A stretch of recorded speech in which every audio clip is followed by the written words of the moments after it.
Uh, Great. Is Liz, are you with us? I can't see all the I don't people on the board. I don't think she's with us tonight. All right. Good. So, the next order of business is adopting the agenda. It's, hopefully everybody saw over here, there are all these handouts. And if anybody has any, what we call friendly, to the agenda, this would be the time to say something. All right, so, can we adopt the agenda without, what's the right, Objection. without objection? So moved. So it's adopted. And then I guess the next order of business is the minutes. Teresa was, had the minutes from October. She was called away for an emergency. So I think we're gonna have to wait the, October minutes until the next meeting, but we do have the September minutes, which, were taken by Reed McDonald, and I believe they were distributed to all the members of the committee. And I'm just wondering if there's anybody who, well, would you like to do this? If, Yes. like, ask if anybody has any. Well, does anyone have any adjustments or changes for the September minutes? I'm glad you asked, because I do. I hear there's some typos. Yeah. There was a- Yeah, page one, yes, you have, there's a subcategory fellowships. And you just need to do 2 minutes here. Okay. Okay, Oh, yes, yes, okay, will do. all right, so, would anybody like to move to adopt the, minutes of the September meeting, as amended? So moved. So are there any objections to the? Okay, so they're adopted. All right, I actually, we have on our agenda a number of different items. And I'm gonna take everything out of order because we have people here who probably are not terribly interested in what are gonna be the most contentious parts of this agenda. There is a presentation regarding 16 Convent Avenue, which is who I've asked to come at 7 o'clock. So we're running a little bit early, just something that's gonna be does not do very often. So we also have a group from 557, 561 West 141th Street. And if you would like to do your presentation now, we could do that. We don't have to keep you for very long. If I just want to make known that there's an attorney here who's representing that sort of Ben Flavin, standing in Venice. And so everybody knows, Ben and I really don't know each other. Although we probably talked on the phone a little bit time. Very possible. But Ben's former partner and I guess now colleague happens to be one of my closest friends, which is why I know Ben and I know his firm. So I don't know who in your group wants to. I can for that. And if you could just identify yourself. Yeah, it's my name. Well, actually, before you begin, has everybody signed in to the sign-in sheet? Okay. Feel free to make a presentation, but please sign in before you guys leave. And everybody else who's in the room, if you haven't signed in, please. If you want to be on the email list, write your email legibly. Ooh, very good. Whenever you guys are. Go ahead. My name is Sandra Manchala. I'm part of the tenants board for 507, 559, 561 buildings. We are one property in Hamilton Heights that has been offered purchasing our apartments as a plan to convert to a condo by some landlords that are doing the same conversion with multiple buildings in the community 9 board area. From my understanding, all the buildings are rent stabilized buildings that have so many maintenance issues that need to be addressed. And we wanted to come to talk to you guys about what this plan feels like to us as tenants. It feels very predatory on our end because the buildings are in really bad condition. And the purchase price for them, at least in our buildings, which are all like studio apartments or 1 bedrooms, is over 400,000, I think, or around 400,000 is the offer for purchase. And at the same time, the landlord is simultaneously trying to do like evictions for all of our elderly tenants or people who are on Section 8 or who have any other kind of voucher programs for rent, help with rent. And they're also, or people have been there for a very long time and their rents are a little bit lower than everybody else. Everyone who I've spoken to has told me that they're claiming non-payment, but the thread that continues to show up is that the company keeps changing the LLC through which I guess they own the building, like, and so whether it's Section 8 or other voucher programs, they don't know who to send their portion of the rent to. So the landlord is claiming non-payment as the cause for eviction, but it's really, from what everybody's saying, like they have paid their part. It's just that the company keeps changing, there's no communication, and then they're backlogged. So our concern as tenants is that, you know, while the offer to purchase our own apartments in New York City might feel appealing, it seems like it's predatory because a lot of people wouldn't be able to afford purchasing that kind of unit, especially folks who are older or on some kind of subsidy for rent controlled or incomes, you know, after retirement or whatever that may be, or disability. So we wanted to come together to let you know that this is happening in the community because they own so much property up here, and Ben knows more information about how many of those properties there are. But we wanted to get your support. We've tried working with different like tenant groups, but this situation is so unique that they don't know how to support us through it. So we've had 2 people kind of say that they wanted to help us and then don't have the capacity to. So we thought bringing this to your attention might help us with some resources to be able to figure out what to do and how to go about, you know, dealing with what they're trying to do with all of the things. So that's the presentation, and Ben could share, I guess, in more details.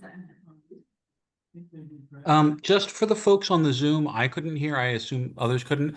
What is the street, 141 or 147? 149. 149.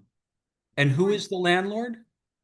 Brecco, they go by different names, but David Brecker is the landlord, but the company, like each building has a different management company, but it's Brecco for us. It's Broadway, 149, 150. Yeah, Okay, my friend lives in the other building, so yeah, I know, I've been talking. we're on 149. Yeah. Oh, there's 559 and 561. You're right. Yeah, joint I'm building. sorry, we're gonna just interrupt everybody for a second. What we didn't do is we didn't ask somebody to take the minutes of this meeting. So can somebody from the committee please their hand? I will do my best. Can you send That me, is darn nice of you. do we have the translation or the It's recording and there's and the a thingies Yeah, on, we're- so, thank you, yes, so send me the AI version and that'll help you. Right? Yeah, Yes, it's yeah. fine, it's fine. Yeah. Okay, I have a couple of questions for Ben. This is a red herring, is that correct? Right, yeah. And it's a non-eviction plan? It's a non-eviction. Okay, and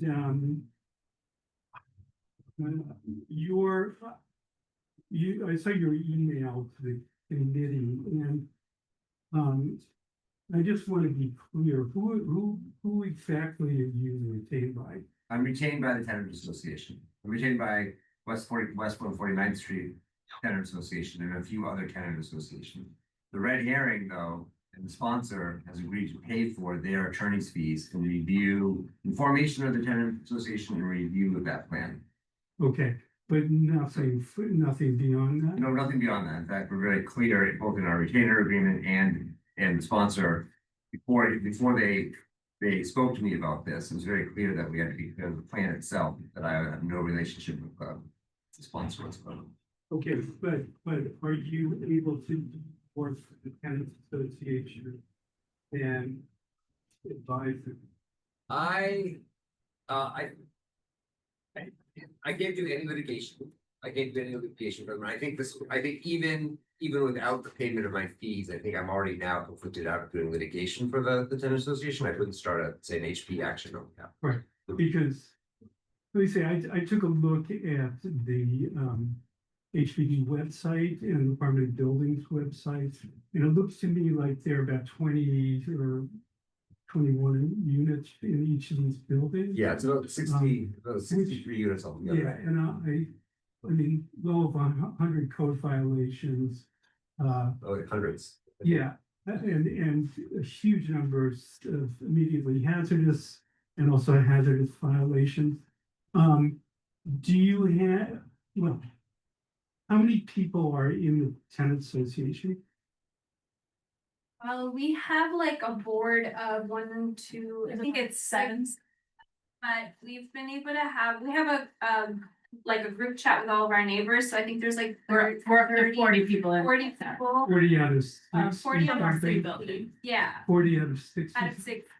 That's pretty, Yeah, I mean, and we Okay. try, and the other issues, like, you know, it feels also predatory because the majority, like not the majority, but there's a good number of people who only speak Spanish, and all the documentation that we receive is only Yeah. English. So there is no, you know, right, I mean, I totally get the fact that this is predatory. I think you're spot on that the landlord's trying to shift the burden of making repairs to the tenants. I mean, Ben mentioned it, and I think that's what he's saying is correct, is I would recommend doing an HP proceeding to get all, I wouldn't even negotiate with the landlord. I would just, Well, I was going to ask on that, David, just not knowing what kind of things are already on file. Do we know if there's been from the association, like anybody, like, is everybody calling 311 on HP? Like, I guess, let me turn back The in terms of violations, the reporting violations are reported. violations and issues. Yeah, the violations are, if the violations are listed on the buildings, they've been doing that work to call them in and get inspectors out there. So, Mhm. And do we know that in addition to that, they're also filing with what do you call this, with the state in terms of decrease of service?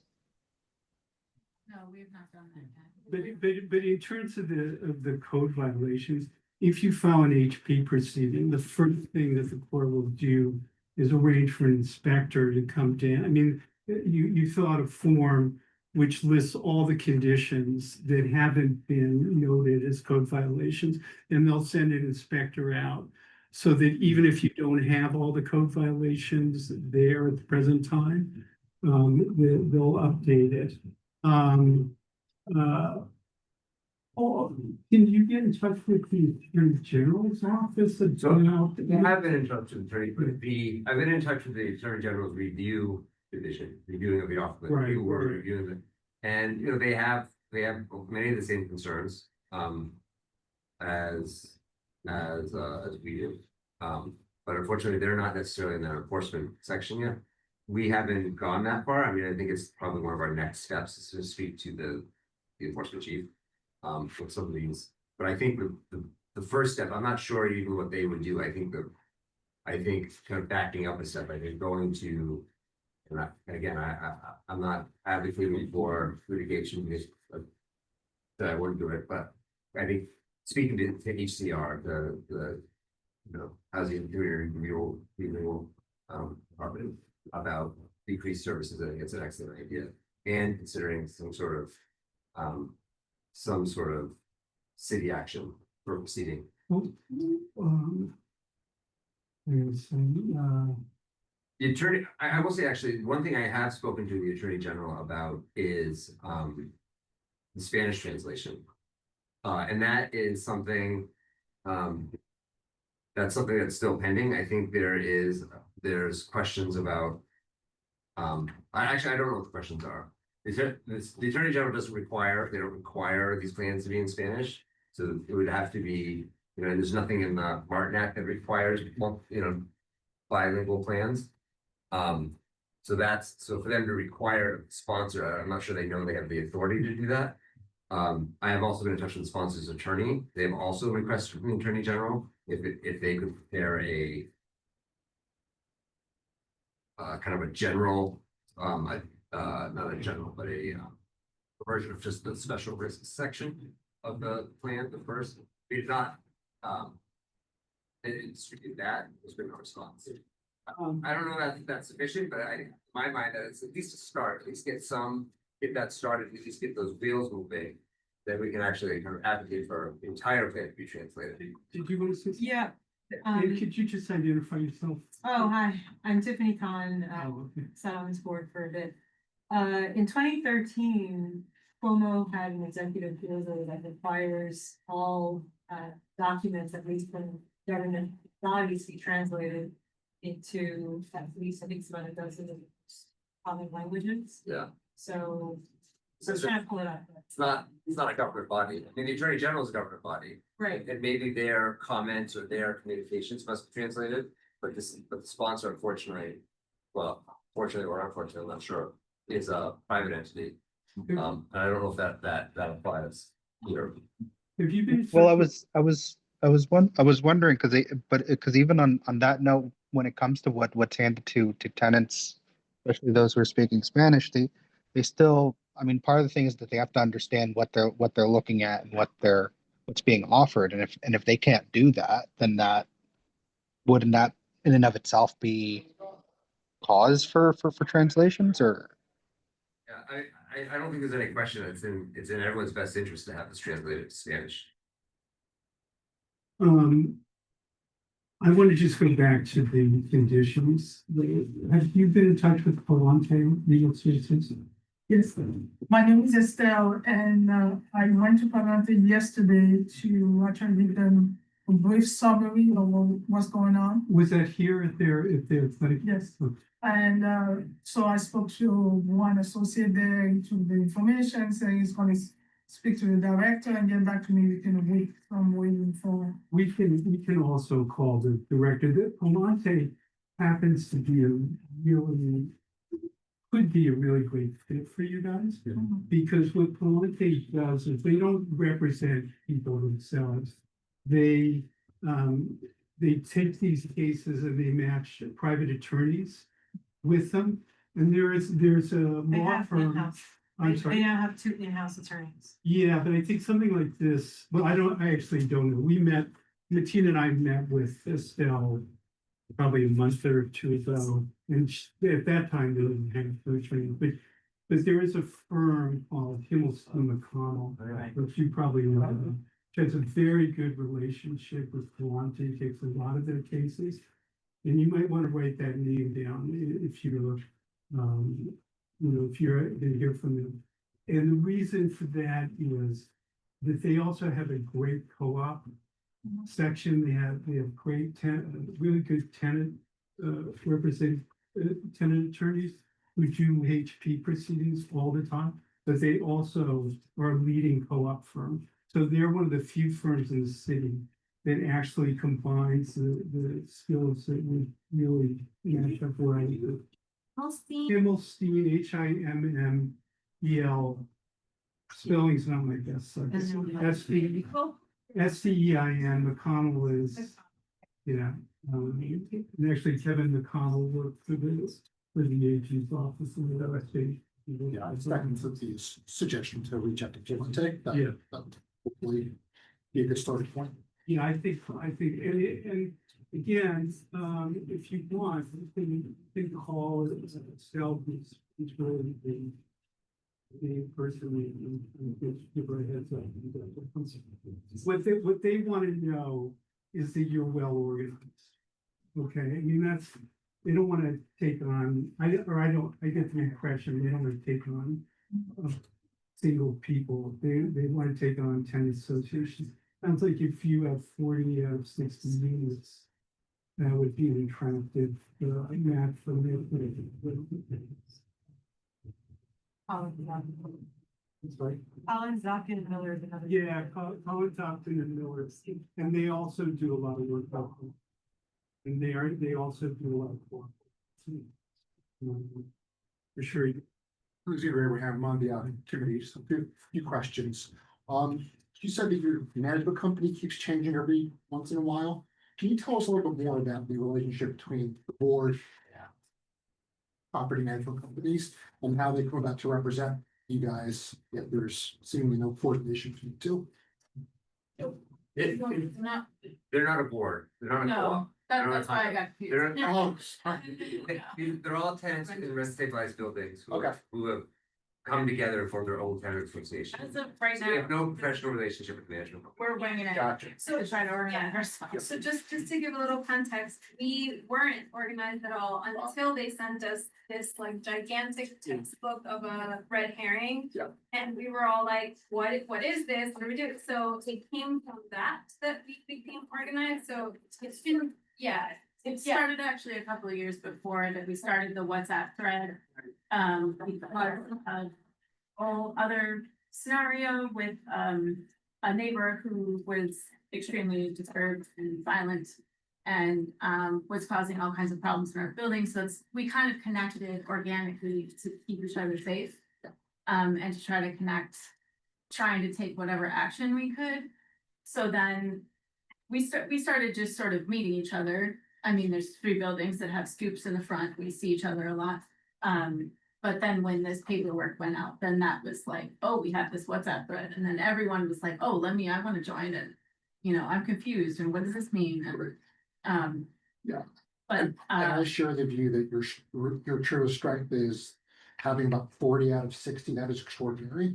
So stay as united as you can be together. we're trying not to lose steam. Yep. Because we started actually trying to work with Met Council and we had someone who was very invested and he met with us and it was exciting. We were like, okay, great. And he's like, actually, I'm taking another job. He was leaving Met Council and we unfortunately didn't have the capacity to take this on.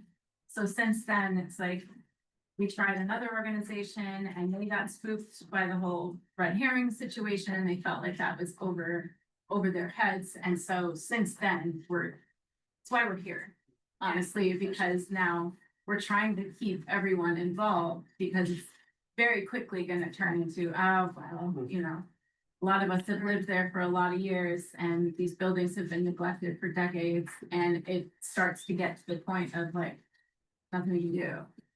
So we're trying to keep them in this month. Michael? Yeah, just quick thing. Do you know if there are any other buildings in this neighborhood owned by that landlord? You have a whole list? I Okay. have a list of ones that I know. And the tenant association is just for those 3 buildings? And includes tenants from all 3 of those buildings? Okay. Yeah, us 3, but we know there are other properties. We also wanted to put it in your radar because it's happening in They're this in the community community. board. We don't know them, we don't know how to Yeah. foster a connection, because I think if all of us are rent stabilized, or having people try to be evicted or, you know, it's like, it feels very predatory. So if all of the buildings are in the same situation, and it's one landlord in here, we want, so. You have a list? Yeah, Yeah, you might know people. Well, maybe Ben can. Yeah, forward I that can, I don't, I haven't seen this list, but I know I'm working with 10 different tenant associations, all at various levels of organization. Yeah, But Yeah. could you forward us or? I think so, yeah.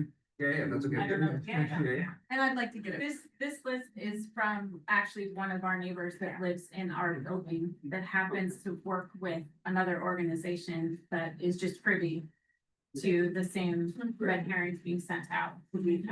So she shared the addresses with us. And they range from about 107th Street up to But I'm. 150th Street. Yeah, I'd like to write them down. Okay, so I'm gonna try and wrap this conversation up, if that's okay. If we covered, but, I'm not going to be out of town for a few days. I won't be back until next week. I will call Estelle next week if you, and if you want to follow up or if anyone wants to. Follow Yeah. up. Yeah, I'll follow up. Okay, terrific. Well, thank you, thank you for coming. We wish you the best of luck, and I think that you're moving steady in the right direction. And I have to say, I'm also really impressed with the beginning organization because that is. Yeah, no, it's not. And thank you. I mean, we're so happy that that this board exists and that you're here to kind of support the community. We need, there's so much happening in our neighborhoods that really needs support. So, we're grateful that this, and I think we'll probably be here again as we, want to learn and be involved. So, yeah. Good evening. Hi, this is Annette Robinson, a former CB9 member and a member of this committee. I want to commend the group that's here now to bring their information. And as they're organized, also, I know that the courts allow tenants to pay their rents into the courts. So since they're changing their names, that's something that you guys also might want to consider. So this way the money is available as you organize. But thank you guys for coming out and sharing your concerns. This is what the community board is here for, to assist you with. And hopefully Palante will be able to assist you guys because Elcia Vasquez is a great organizer as well. Yeah, I think it's a great match, and I'm hoping it'll work out well. Okay, so Thank you. I'm gonna move the agenda along. Great. Thank you. Thank you, everyone. Sure. And again, we're gonna take this out of order, and I'm gonna turn this over to a team. We've got 16 convent here. Is the interview just you? You're doing the whole thing? That could be, that's one against a lot. Well, you're not against it. No, I do.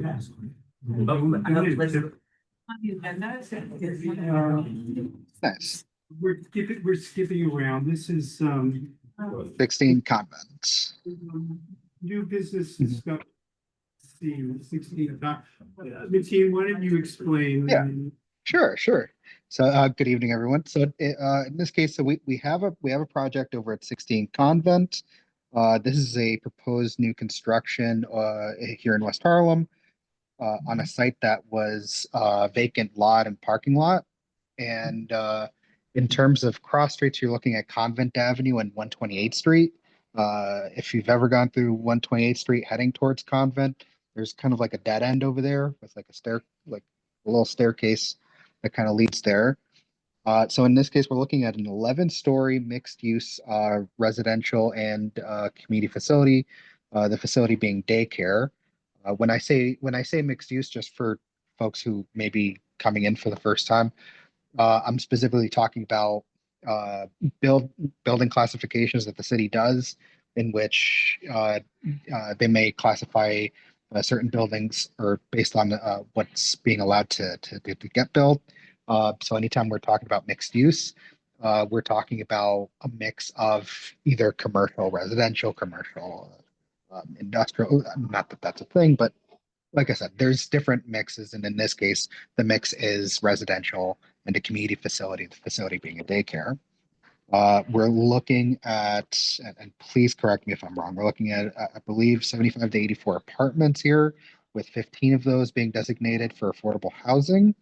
Part of the funding includes the use of the 485X property tax abatement, and is taking advantage of the new City of Yes housing opportunity. I believe the proposal is to begin construction in late 2025 and end in spring of 2022. In terms of the zoning, it's currently designated as a 7RA. This, unlike 1727 Amsterdam, which we will talk about on the agenda, this particular property does not require ULURP and is advisory. So for folks, not familiar with the process, we have some representatives here to speak on this particular project. We're here to listen. For folks who are here at the meeting, one of the things that we're going to look for is feedback from what's being brought, and on our end, we'll create a non-binding recommendation. Uh, as to how to move this forward. But again, this is all advisory. This isn't a decision making, and because they're building as of right, meaning they're not trying to build above what the city is allowed. There is no ULURP process. There is no public process for this. So in this case, like I said, it's recommendation based, and I'll leave it for our presenters to take it away. They're being good community members by coming before the board when they do not have to. Exactly.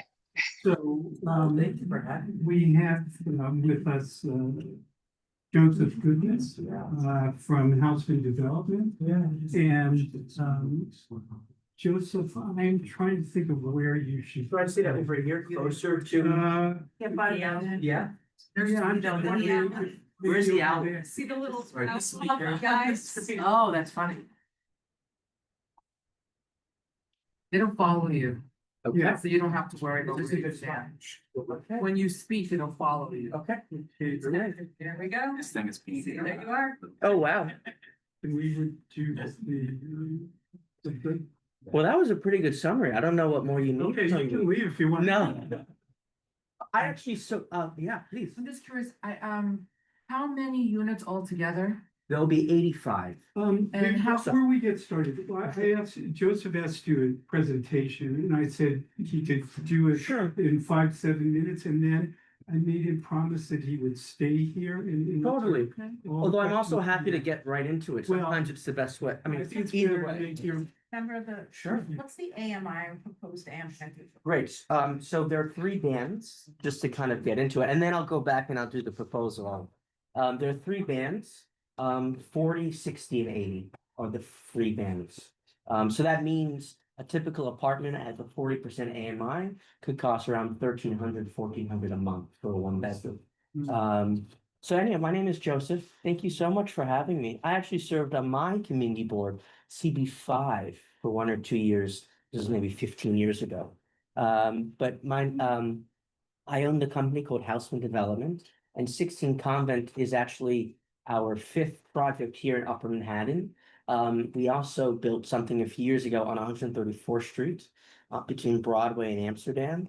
And so between what we have here at Convent, which is around 85 apartments, and what we've already built, there'll be approximately 200 apartments here in just the Harlem area.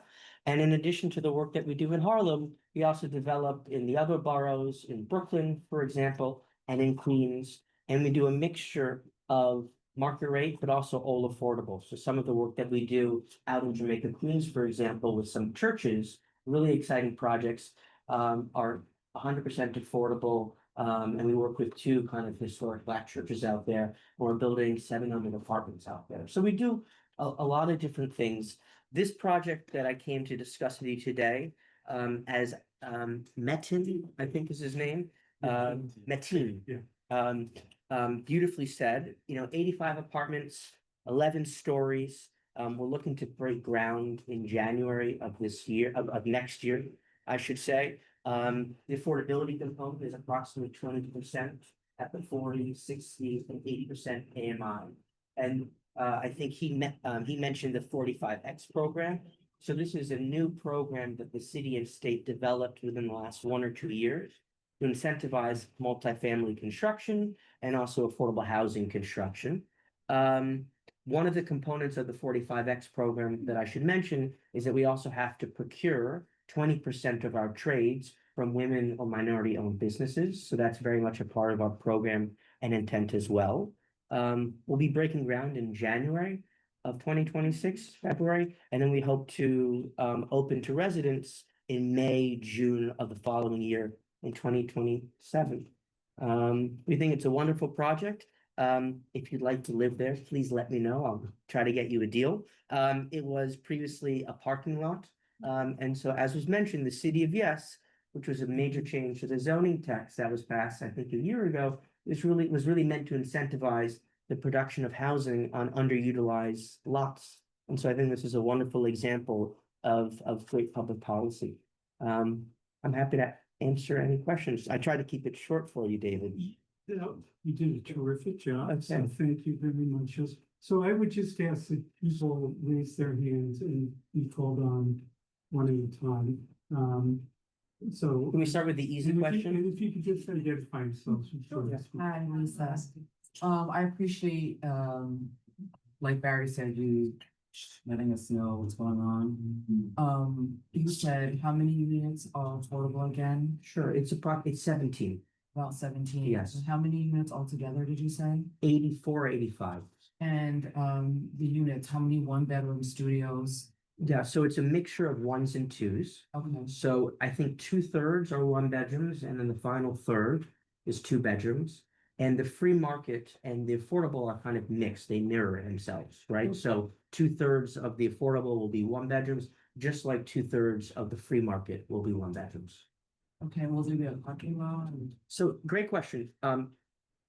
There will be a small like slab on grade parking lot for the tenants. So that's one feature that was mentioned within the mixed use. Not too many spaces because obviously we want to prioritize the housing, but we'll have, I don't know, 5 or 6 parking spots. And then in addition to the parking, there will also be a daycare. We actually opened a daycare on 146th Street called Little Legacy Village. And that's the third location. And so I just have, just 2 more questions. Is the daycare gonna be affordable for people that live in the neighborhood? So absolutely, I mean, the truth is absolutely, right? So we have a daycare on 146th Street. And that really caters to many low-income families, all of whom receive vouchers, as a matter of fact. Well, I mean, vouchers are hard to get. I mean, True, you know, honestly, vouchers, folks in the neighborhood probably don't even have access to vouchers. That's a whole. That's a whole. thing. Although we also don't have many providers that accept vouchers, so that's another constraint. But, you know, yes, please. So this is the last thing. I wish you the best. Here's the thing that I wish for anybody who walked into Harlem and decided to build something. I really wish architecture to me is an art. When you look at buildings that are here, that have been here, even when you just walk around Manhattan, you can see that there is art and there's detail. I know that it's done. My wish, if I had a magic wand, is that people who are building in Harlem really thought about the beauty of the architecture. Because what I'm seeing is sort of like what you see on the Grand Concourse. It's just I pray it's not yellow. I just wish I also that pray it's not yet. when you are thinking about, because for me, it feels very colonized to me. And so I just pray that when you think about getting another plot of land somewhere in Harlem, that you walk around and you look at the beauty of the architecture. Yeah. Because again, for me, architecture is art. And I don't know you, no offense, but this looks just like the Grand Concourse where they just threw it up and it's just moving forward to me. Yeah, no. That's a very fair, that's fair feedback. That's fair Right, but feedback. respecting the neighborhood, because here's the thing, right? Y'all didn't want to be in Harlem when Harlem was trying to make it happen. And that's why we have the HDFCs, and that's why we have this, and that's why we have that. And now that Black people have made Harlem what it is today, people want to jump in and be like, and no offense to you, I No don't offense even to know you. you. We can have coffee, tea, we could sit down and chit chat. But the colonization of Harlem is heartbreaking to me because now that Black people, African Americans, descendants of this chattel slavery, put their work in to make Harlem and keep Harlem what it was when nobody wanted it, but boom, here we go. That's just my peace of mind. So when I leave this earth, everyone knows I believe Black folks made it happen so that you can come in and drop this. So that's just my piece. I'm gonna ask the next person. Sydney, I think you had your hand. Well, I think she answered the first question answered it, but I would just say this is a moment where April Tyler would have something so eloquent to say, feeding off of that, at the same time as saying we've got to work together to make sure that we're conserving and reserving the the feel of Harlem at the same time as making the buildings that we need for affordable Yeah. housing. So I hear you, and I wish April was here to say something really eloquent to back that up. If I But- may I respond? Yeah. Because I think you make a great point. I mean, for me, architecture is so important, right? And I think there's beautiful architecture here in Harlem. You know, Convent is a beautiful street and you can walk it from 125th Street and you can walk through Hamilton, you know, Hamilton Heights, right? And what we try to do is kind of draw from the beautiful architecture of Convent. I'll have a word with the architect and tell him maybe he didn't do the best job. But we were inspired by that. We tried to build all our projects very contextual, right? We definitely don't want to stick out like a sore thumb. We're very particular to the colors, to the tones. You know, I've been building in Harlem now for 7-8 years, and I've walked many of the streets too. We have a project on 136th Street, a project on 146th Street, a project on 134th Street, and you're absolutely right. It's beautiful here. And so we try to honor that beauty. But thank you for your comment. We, Already answered. yeah, Question. so, yeah. Question, Yes. the affordability piece, Sure. 17 units? 17. And out of that, can you tell me how many are in each category? You said 80? It's 40, 60, and 80. And it's approximately a third within that So 17. 80% of 125, correct? What's that? 80% AMI. Which is Oh, what, I guess 125. 125K, yes. It's still quite high. Yeah. That's Yeah. not So Yeah, I just want to be absolutely, When absolutely. you say affordable, we say low income. Yeah. We just say low income when you say affordable, so 80% is still high. For sure. So if some of those units can be moved to something like 40%, that would reflect the income of Mhm. the people who live in there. That's a great point. That's a great point. Thank you. No, just on that point, I always encourage developers when you come, have one slide that shows the breakdown of all your units and how many is this, how many is that, how many is that, and what the AMI would be. Absolutely. We encourage every developer to have a slide like that, so just make sure you put that in time come forward. Perfect. Want to express my gratitude for you being good partners and sharing the information with us. One of them is how receptive do you believe folks should be into increasing the number of units that are building?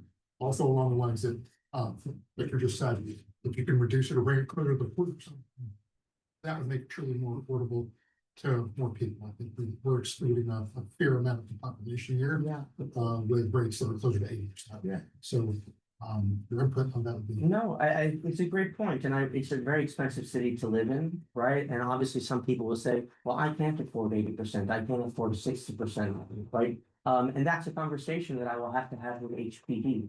You know, HPD, which is the financing agency, they set a lot of the requirements and the guidelines. And as developers, we try to be good citizens and oblige the requirements that are written out for us. So 40, 60, 80, those, we didn't kind of just go like this and choose that ourselves. That's a conversation that we have with the city agencies.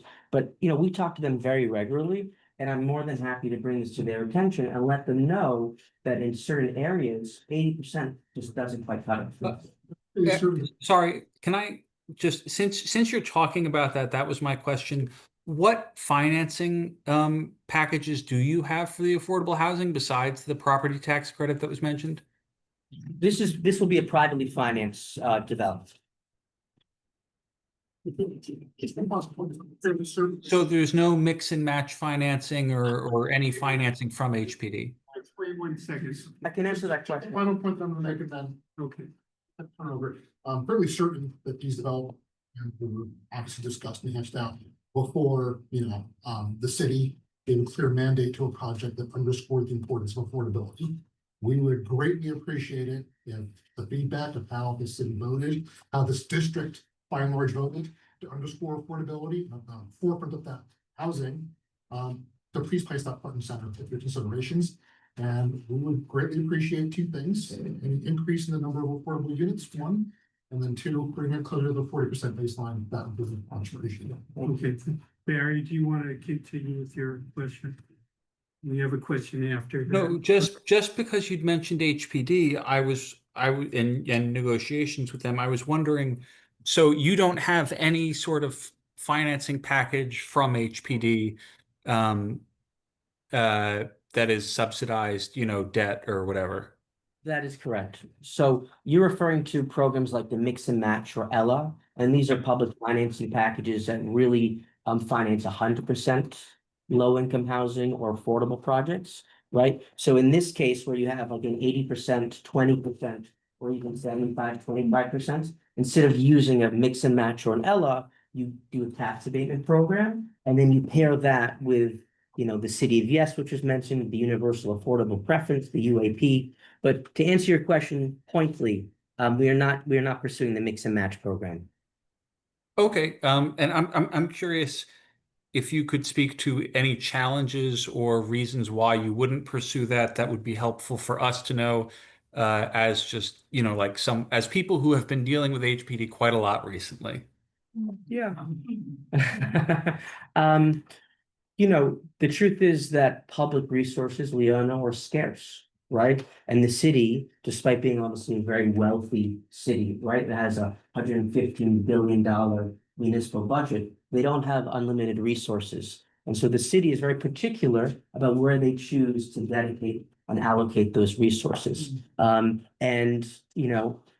as you can also imagine, the waiting times to get those allocations, even when you can get them, will be 5, 7 years. And so the city, recognizing that it takes a long time to line up, the public financing that you alluded to earlier, is also very reliant upon private developers to assist in the production of housing and affordable housing. And so that's the reason why sometimes it makes sense, and sometimes, you have to finance these things privately. And as I mentioned, out in Jamaica, Queens, we're working on a lot of affordable housing, exclusively affordable housing, and there, we're speaking to HPD. But again, those projects can take 5, 7 years. And as we know, there's such a need, an immediate need for housing, that you have to be fighting this war, quote unquote, with all the ammunition that you got.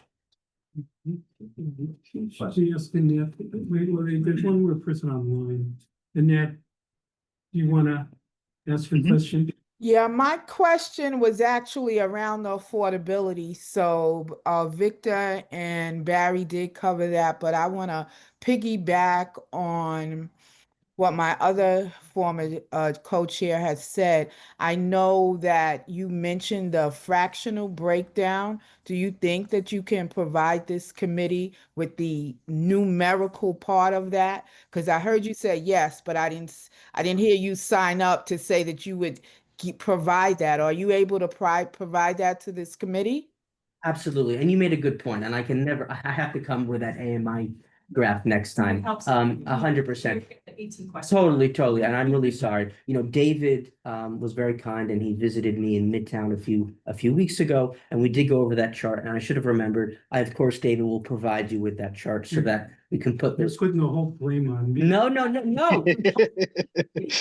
Quite the opposite. That's But what I yes, do. of course, provide David with that information. Just to be clear, Bettina and I met and Yes.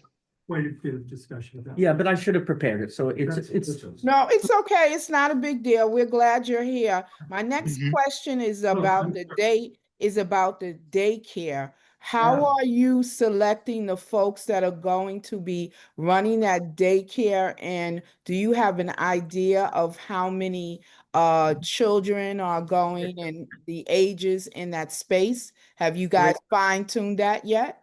Yeah, great questions. So it's going to be a 750 square foot daycare, which means that we can provide school for up to 15 children. That's generally the ratio. We are not ourselves going to be the operators, right? We'll act as a landlord, and we'll work with the tenants to provide these services. The children will be in pre-K, right? So anywhere between 0, 1 to 5, there'll be 15 children. And there'll approximately be 3 staff occupying and operating within this space. And they will have to be compliant with the Department of Health requirements, meaning that they have to have certification and the proper background and education. And the DOH is very particular about the licensing. But again, that's really going to be up to the daycare itself. And we're building the building for the daycare, but I can't speak per se on behalf of the daycare itself. Okay, thank you for that information. Okay, So I think, thank you for coming in. Thank you for having me. And, it's been a pleasure to listen. I think my question maybe more about. Maybe a different approach to your impact. If you think about, you mentioned one aspect of your partnership, but just who are you actually partnering up with in these neighborhoods? Yeah. Like, who are your actual partners, if any? And that's fine if you don't. And then secondly, also, I think you mentioned that your office is in Midtown. And Yeah. I'm wondering, the makeup, if I was to go into Midtown and see your office, would you have some folks working in meaningful roles that are from some of these neighborhoods, Jackson Heights, Harlem, et cetera, that are working? Yeah. Remind me the first part of your question, the partners? Just partnerships overall. So, Perfect. business person myself, lots of different partners, and I think about different projects. Like, that's my man in Harlem. That's my person there. That's my, that kind of thing. Do you have partnership, beyond sort of what's sort of statutorily written? Yeah, in terms of for partners? sure. So in addition to the daycare, I assume you mean. Yeah, and I don't know if Yeah. that's, it sounds like a landlord-tenant relationship, not Yeah, a partner. Right, that's, And by the way, yeah, if you don't, like, it's better to say I don't, and then like we can work together and improve it. Cause that'd definitely be like, I didn't think about it that way. yeah. I Um, mean, the only thing I would say is, because I think the short answer is I clearly need to do some, I have room there for improvement. Absolutely. Right? The only thing I say is that I mentioned the 20%, right? Yes. That you have to procure. That doesn't necessarily mean local, right? But part of the 45X program for buildings of this size is that you have to try to procure those trades from, minority or women-owned businesses. Yeah. So that is a partial answer to your question. In the past, we have tried to hire locally, right? Whether it was, security of, job site security, for example. A lot of these decisions, frankly, are made not by the developer per se, but by the contractor. But I'm really happy to have Yeah, that I think conversation. being a little bit more intentional around that aspect. Yeah. I think New York does a terrible job in terms of forcing partnerships, which you never really want to do Yeah. anyway. But I think maybe if you think about, the concerns, like what Lisa says, it's because there's this sort of, a lot of taking and not necessarily Totally. partnership. Totally. So to the extent, and I think you've come here with such sincerity, to be Yeah. honest, it allows us sort of openness to say, For let's sure. do better. Like, you should have people, young folks or whatever. I do think the developers have a lot of leverage.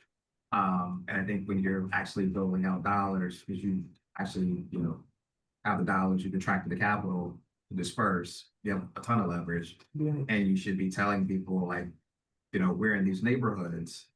Here's how we think about intentionality, whether it's young people being administrators in your office beyond just being security guards on the site. Yeah. That's a big impact to, the community.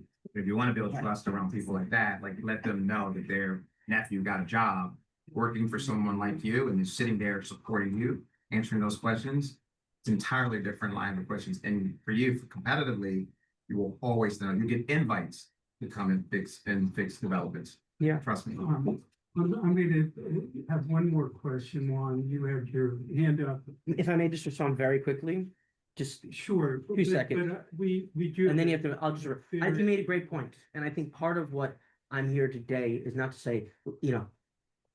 Yeah. I'm not here to do that. That's Like, great. if you, I really did come here as like a good neighbor Exactly. and as like a partner. So to the extent that you can, assist and help and bring new partnerships, we are very open to that. Because again, I want to build in these neighborhoods. I want to be invited, as you mentioned. I want to be seen as a good guy, as someone you can call up and say, you know what, there's a site, you did such a solid to it, So I'm really very like in your court on that. Do you have a business card? So- A presentation.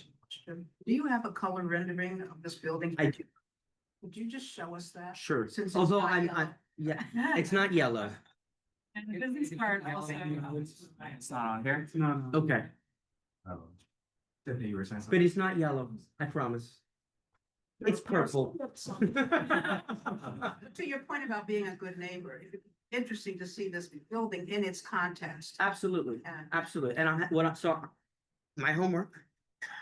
Reach out to you, don't mean to point, right? And I'll happy to give you my email address, right? Renderings and the AMIs. Yes. And Is it on your website? The renderings are on my website, yeah. But go after, if you're gonna critique the architecture, maybe once I leave, so I don't feel too bad about myself.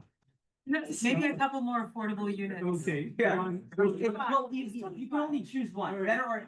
I'm so sorry, but I know that Mateen has to get his another big presentation done by 8. So I apologize for this one. You had one last question and that's it. HPD is not a measuring stick in this community. You are here. They've never come here to meet us. So when you come telling us about HPD and your negotiations with them, they don't ring true. Okay? Yeah. So the second thing is, they came last month to a meeting and they told us that single people are in more need of housing than family. That is insane. You go to any school in this community, and the majority of people homeless are family. Yeah. Do you understand what I mean? For sure. So your numbers have to mean what they said. Yeah. That's what I'm saying. No, it's a good point. All right, well, again, I was- Joseph, thank you for taking all the slings and arrows. Not at all. I mean, listen, we all care about this stuff, right? And this stuff is important and we want a better city and every development contributes to that, right? So a better development equals a better city. So thank you. I have one quick question. Did you guys have a project on 153rd that you then sold to someone else? Like you were going to do a project, we met with you, and then you didn't do it? Don't think so. Okay. But maybe my cousin. Okay, Yeah. all right, so thank you. All right, thank you guys. I Really appreciate it. appreciate it. Thank you. Thanks for coming down. Thank you, thank you. Business call. I don't have a business card, but I'm happy to give you my email address and You have it. We have, yeah. Perfect. I think you have it. thank you so much. Thank Really you. appreciate it. Okay, I apologize to everybody who has other questions, but this meeting will go on way too long. So, Mateen, I think we're gonna Yes. skip ahead to the budget. Is that what we should Yeah. do now? Okay. Yeah, and that we could kind of do really quickly. So we reviewed the budget needs in the last month. We took those, we drafted up revisions, and we had a public. I mean, not we. Victor and the general board held a public meeting over on October 29 last week, where feedback was given. We looked at capital and expense. There wasn't too many changes, but some of the big ones included actually increasing the priority requests. So actually, before I go further, I know there were printouts. Hopefully, everybody has those. That we are able to look at some of those number changes. But one of the things that you'll see on the capital side is that a good chunk of the priority requests actually moved up, which is really great for us. Two things that we had to adjust, and it's kind of crazy.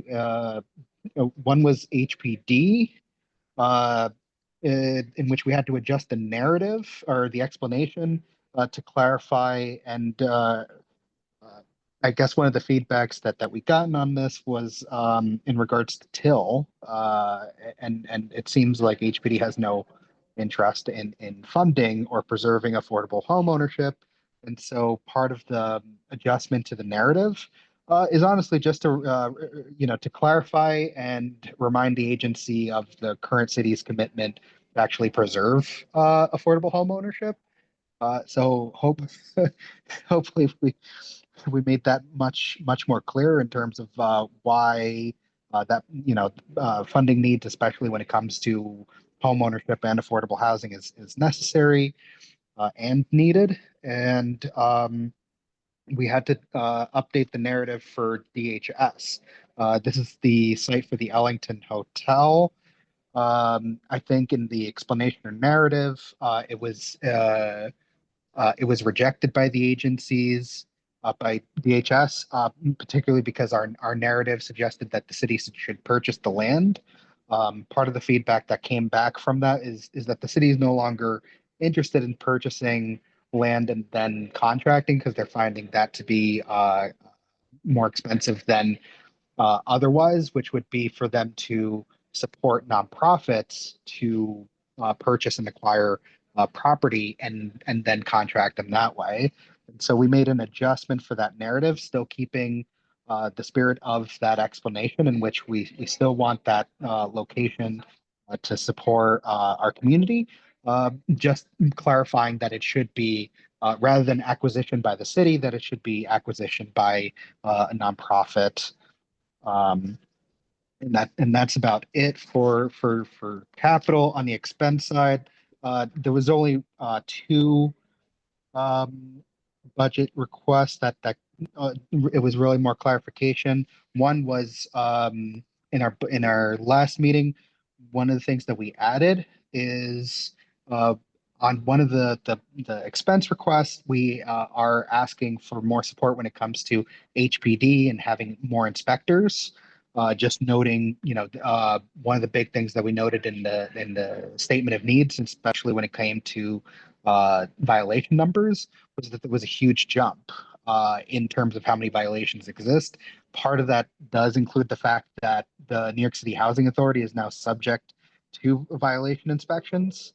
But also, it's just knowing that there's a shortage of inspectors and that there's a need for more inspectors to come out to properties to make sure that predatory landlords are not doing illegal conversions or harassment are being put in check. And in addition to that, so the one that we changed and added and changed a little bit of the language was that they should also go for Department of Buildings, noting especially the recent issues with the water towers and the Legionnaires. We're specifically in tandem with HPD asking for DOB to also increase the number of inspectors that they have, in which we're including the fact that we not only want them to inspect, of course, the buildings that they're supposed to inspect, but also water towers, in which I think Cameron had mentioned that in some of the cases, some of these locations had never been inspected or were due for inspection and were way overdue. So we included that. And then we clarified that funding for HAP, which is Harlem Health Advocacy Partners, currently located in East Harlem. They provide a program in which they have community health workers at NYCHA developments. They currently service a large portion of East Harlem. Part of our request is that they should all show they're a wonderful program. They specifically hire NYCHA residents because I've seen it. The only folks who can hire who can work with our residents better than us are residents. And so, looking at that, part of it is to expand that program into the developments that exist currently here in West Harlem, and then also clarify that rather than be an expense request from NYCHA, that it should be a request from DOHMH, which is the current institution that funds them. So those were the only things on the budget needs. That was some, we made those adjustments. We submitted our final narrative on October 31st, and now we leave it to our leadership. So that's all I have on that. Very great. Thank you. Karen, did you have your hand up for a question on this? I just wanted to mention that I just put into the chat because you mentioned, not only building new affordable housing, but the preservation of existing affordable housing, which is also a huge issue. And I put in a chat a relatively recent article from the city that's discussing a new report, which you guys may be aware of, but from the Association of Neighborhood and Housing Development, that's talking about the fact that there's 63,000 apartments that are operating that are really financially distressed, and that there's sort of like this very large iceberg of a crisis kind of potentially looming that I think we all have to sort of pay attention to as well. Thank you. Do we have any questions or comments from the team on the budget. I had a question, Mateen, and I couldn't find it in the document that was sent out. What were the details on till that were added? Uh, Here, let me pull this one up. Because so HPD sent the board relatively recently a notice that they were funding these rehabs to the tune of about $500,000 an apartment, which is absolutely bonkers. But that's what, that's what 30 years of neglect will give you, is that much deferred maintenance. But so yeah, it's my understanding they are funding it, and so hopefully by this time next year we can put it under continuing support as opposed to a priority. But did they get yeah, can you just tell me the change to till? Yeah, it's really, it was really more clarification. Now my computer's deciding not to function. It was really more of a clarification because I think it was brought up at the public hearing that they wanted the narrative to be more, I don't want to say convincing, but kind of more convincing. So we just clarified that one, this is something they should already do just because it's a commitment that's already done by the city. And I think when it came to HDFCs, we just simply clarified that that the funding for that should already go into what the city is requiring based on local law 95. And I think I have that number right. So it's really just a clarification of the fact that they should be doing this anyways, because I think it came back to us that they weren't going to do that. Great. Thanks, Bettina. I just like to say, by the way, that Well done. Bettina has done an amazing amount of work and an amazing job. I'm just a nerd for budgets. All But I right, well, appreciate it. do you want to segue into 620 West 153rd Street? Yes. Okay. So 620 153rd Street, for folks who may not be familiar of this building just based on the address, you'll note it based on the sticking sore thumb over on 153rd, next to the cemetery. So the address is 620 West 153rd Street. This is a currently occupied 28-story mixed-use building. Mixed use being the fact that it's residential and has also has a daycare. So the issue with this particular building is that it was constructed to a height and bulk that is non-compliant with the current zoning rules, meaning they overbuilt illegally. This was something that was found based on an audit from the Department of Buildings. And so because of that, essentially part of the issue was there is zoning regulations that neither the developer nor the city kind of caught on for whatever reason. And it went through. And so it seems like after this audit, this building was found non-compliant. We're looking at the intended occupancy is for 375 to 400 residents.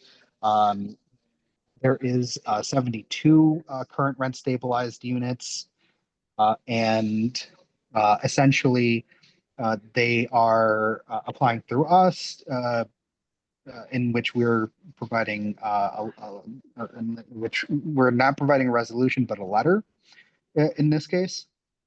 And part of the issue is this has to go through the Board of Standards and Appeals. So because this is, like I said, an illegal overbuild, the Board of Standards and Appeals has to review this. They have to make some sort of determination as to whether this should be demolished so that it should be as of height, or make some sort of determination beyond my current understanding.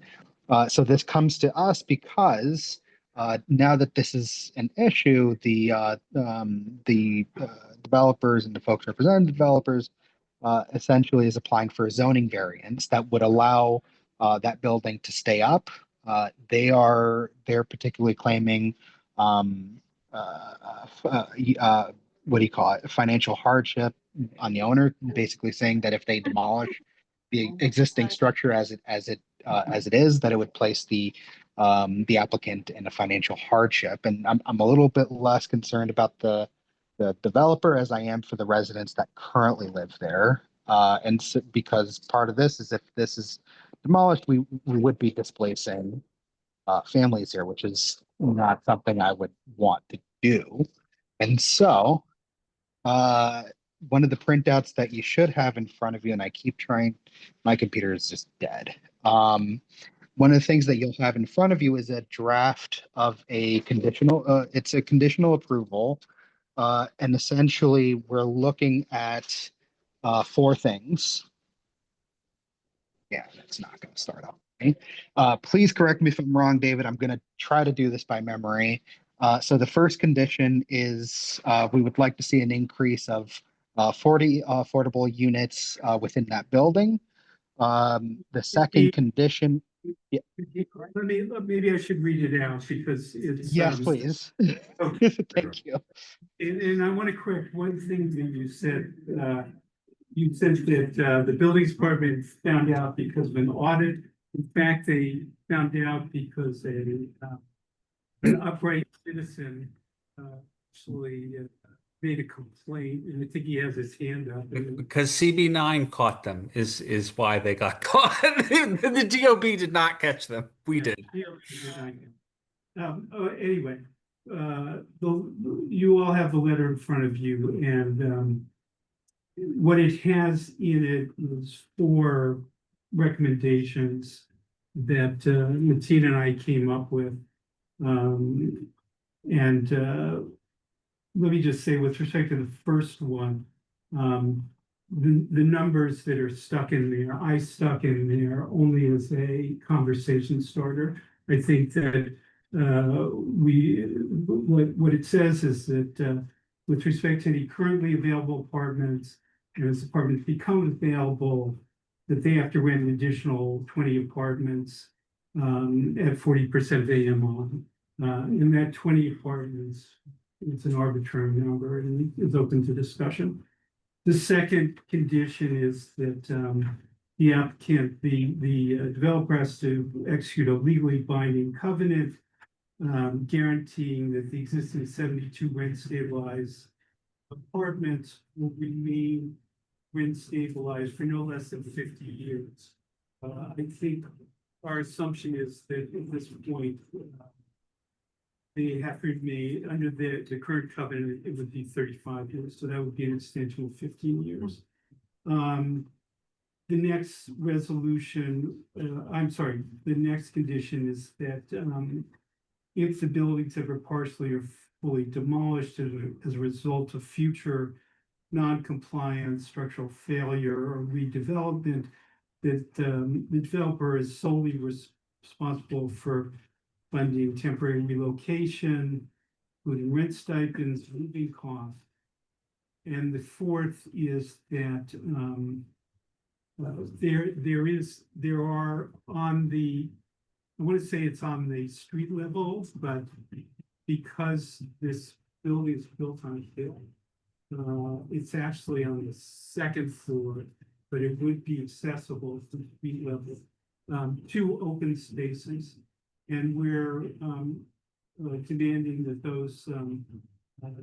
those areas be improved and made publicly accessible open space. So those are the 4 conditions that we're proposing in this letter, and they said it's open for discussion. So yeah, go ahead. Quick context, I don't know if I missed it. When was the building completed and how much was it in? How much is it? I exceeded the. Well, it was allowed to be 14 stories and it's 28 stories. Wow. Double. Yeah. When did they finish building? They knew. A couple of years ago. I think this is a slap on the wrist. Yeah. Should be 100% affordable. Well, Okay. yeah, I mean, I first of all, I'm not, the way this process works is that the applicant has to go and essentially get a retroactive change in the zone. or get a variance of the zoning. They've got to, they have to meet, I think there are like 5 criteria. I'm not gonna go through them all, but one of the criteria is that it can't be a self-created hardship. And I can't think of a more self-created hardship.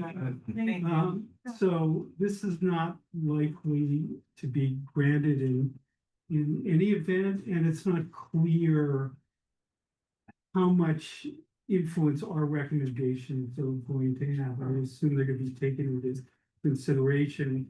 It seems to me that we can take 2 approaches here. We can kind of ask for everything we want. But you know, it's not likely we're gonna get everything we want, because the developer at some level needs to make this a successful project. We can't essentially bankrupt the developer. But when was it completed? about, I think it was 2 years. I actually would have no problem bankrupting the developer, because that's supposed to be how capitalism works. If their shell company that owns this as an LLC would go bankrupt, someone else would purchase it out of bankruptcy at a lower price, and the price would be corrected. But I'm only saying that partially facetiously.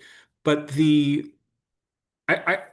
David, I thought that you had said that this doesn't make sense as a BSA action, in part because it is self-created, and in part because it's not a physical condition of the lot or the existing.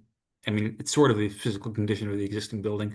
But I think that if we actually had them do a retroactive rezoning through the City Planning Commission as opposed to the BSA, that would make a lot more sense, because then it would become compliant with the zoning, as opposed to having a variance for no good reason, as far as I can tell. But And it would have to go through you, right, Barry? yeah, well, that's the cost of like malpractice by your architect. I don't know, like to their point, this is their fault. We repeatedly reached out to them to want to have a discussion about the building. They said, no, it's as of right.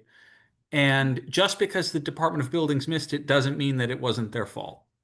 And so traditionally, the Board of Standards and Appeals has not taken community board input terribly seriously compared with the City Planning Commission. And the City Planning Commission isn't always that great. And so I would much rather see this go through the ULURP and CPC process to retroactively change the zoning so that it complies. And I think that would give us, the BSA is not used to negotiating, right? They're used to like making legalistic decisions about what is the least amount of relief required to alleviate the burden imposed by the zoning code unfairly. And this is not an unfair burden by the zoning code. This is the fact that they messed up.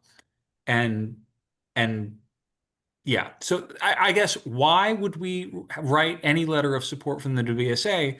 I would have the letter say, should not be before the BSA. It is a self-created condition, and they should go through a retroactive rezoning of the lot. And the line that their attorney used, that the city doesn't do spot rezonings, is absolute bullshit, because that's what half the projects that come before this board are. Okay, done. Okay, well, I'm gonna open it up, but I just want to make clear, I'm not suggesting what the outcome of this ought to be. I'm just trying to explain the way that Bettina and I drafted the letter. And it's obviously open for discussion in the city. David, just a question. Yeah. I may be misremembering this. It is the case that they did not build more units or more square footage than they were allowed. It was just they kind of did. That's correct. They would have been the same number of units, would have been the same bulk, but it would have been horizontal as opposed to vertical, but they ended up blocking the views of a lot of people in the community. It's an outside building. And they're getting a huge windfall because they created these incredible unblockable views that they're getting market rate rents for them. So anyway, I'm sorry, go ahead. I don't think that any of us here are buying this was fortuitous or accidental. This is beyond malpractice, and I think it was intentional. I'd rather go the approach that they were just outlined right now, and if not, we can send this letter up, but I think our negotiation position needs to be a lot stronger. I mean, why are 20? Let's do 55. Let's do 60. And let's be extremely imposing on them, such that they either abide conditions that prove to be consequential for their malpractice, or they're gonna have to go to Europe and accept that as a cost of their malpractice. Yeah, as a preventative measure, I mean, this is an open door, the more malfeasance. And more people coming in, just like the building that we're gonna be discussing at 135th.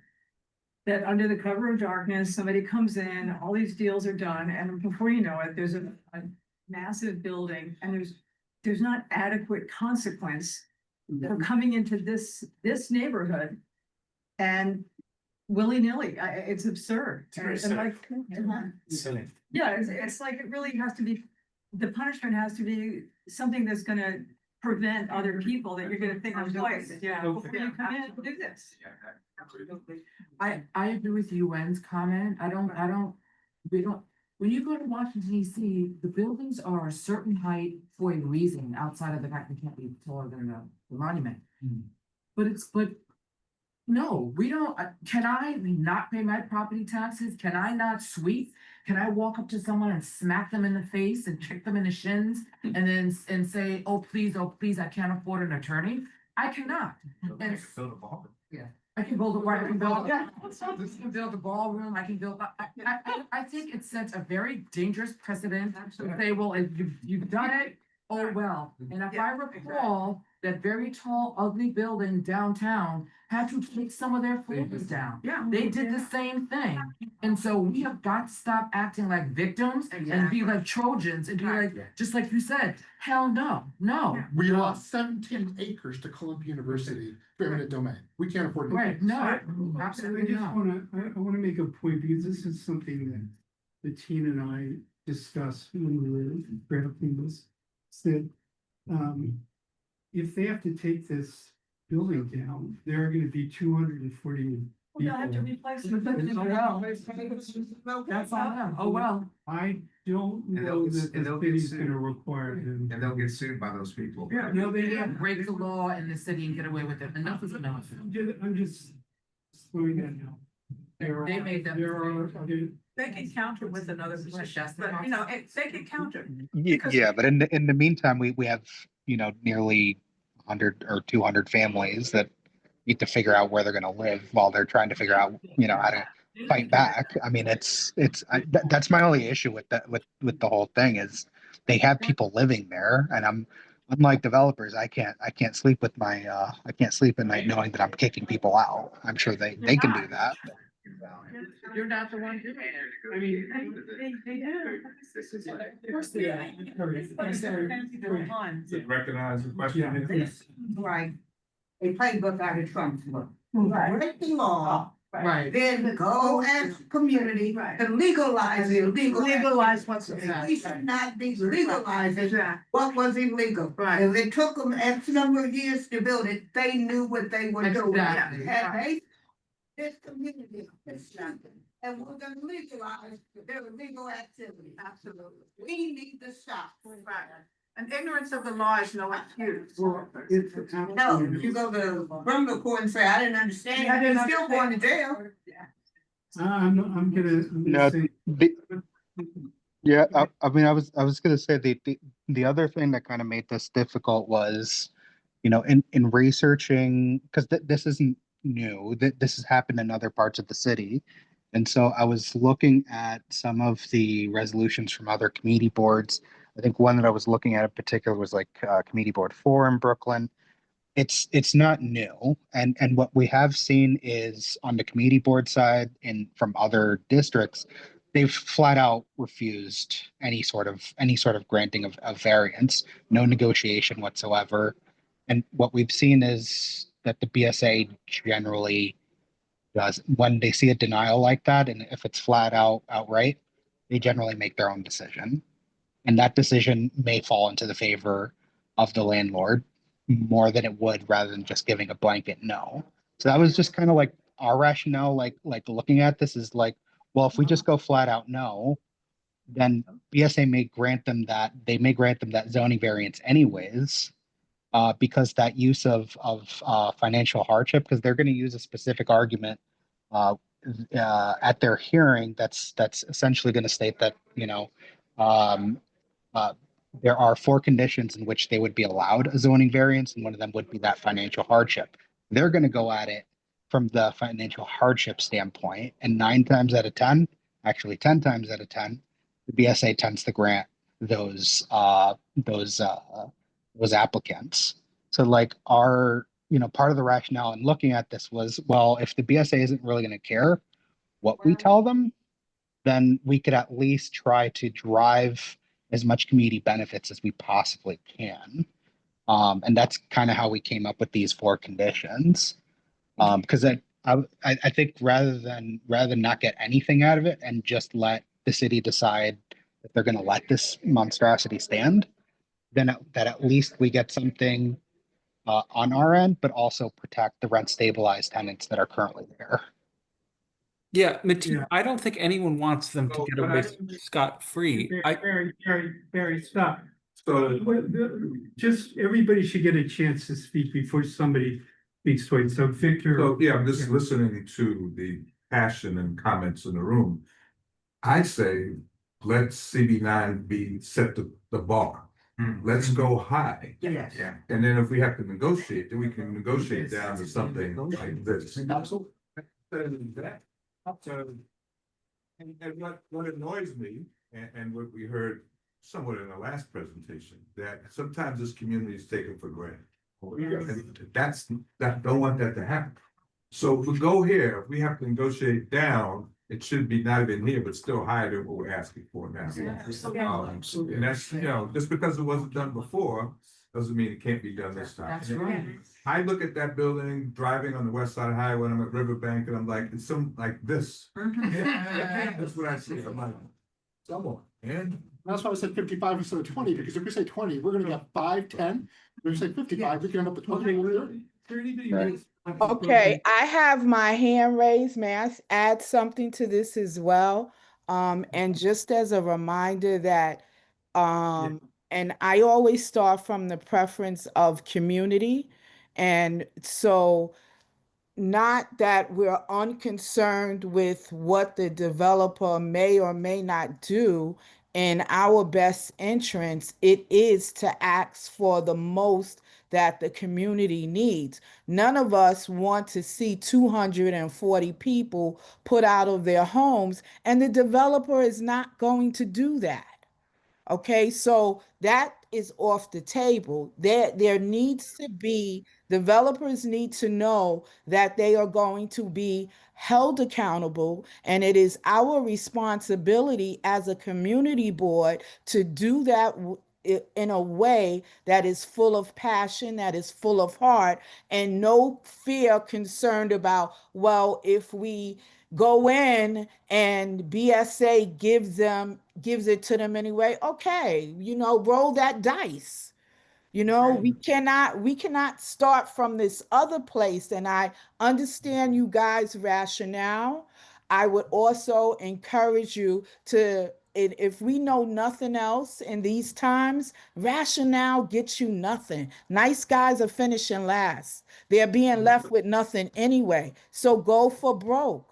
There's nothing to lose. Portable. Okay, wait, so go ahead. Yeah, two things, I'll be quick. The city does it all the time. If there's a fire, they'll find housing for the people who lost their housing. So that's not a claim. We don't negotiate low because then you get nothing. So you start high. Yeah. And it's not our job to litigate what they're going to say. Yeah. It's our job to protect ourselves, to protect those kids. That girl over there, we need to protect her because that's the future of this planet. That's all I'm gonna say. Yeah, that's fine. Michael, did you want to say anything?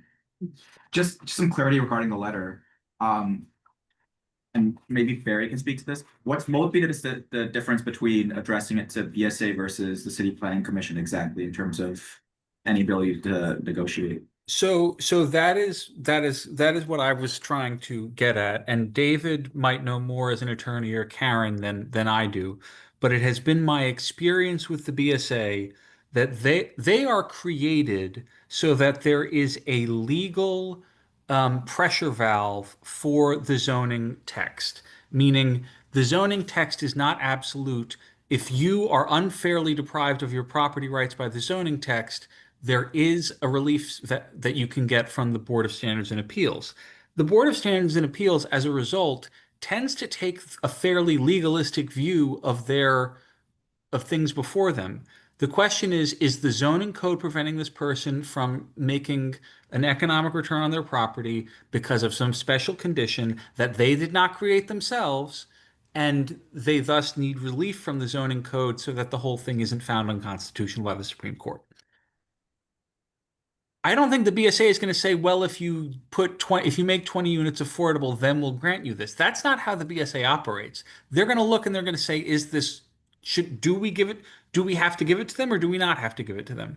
And so I think this letter should say, we do not believe that the BSA should give them this variance because it is self-created. And we believe that instead the proper resolution for this is to go through the ULURP to rezone the land in a way that makes the building that was built compliant. And the City Planning Commission is very used to negotiating over outcomes, because that is a judgment process that is driven by the needs of the city, not by the rights of the property owner. So that's I think the letter should say, we don't believe this is appropriate for the BSA. This is a self-created condition. We believe the proper resolution is not to demolish the building or take down 14 stories, as much as some of us would like to see that. The proper resolution for this is to go before the City Planning Commission and the City Council and us, go through ULURP, where we then negotiate what we want.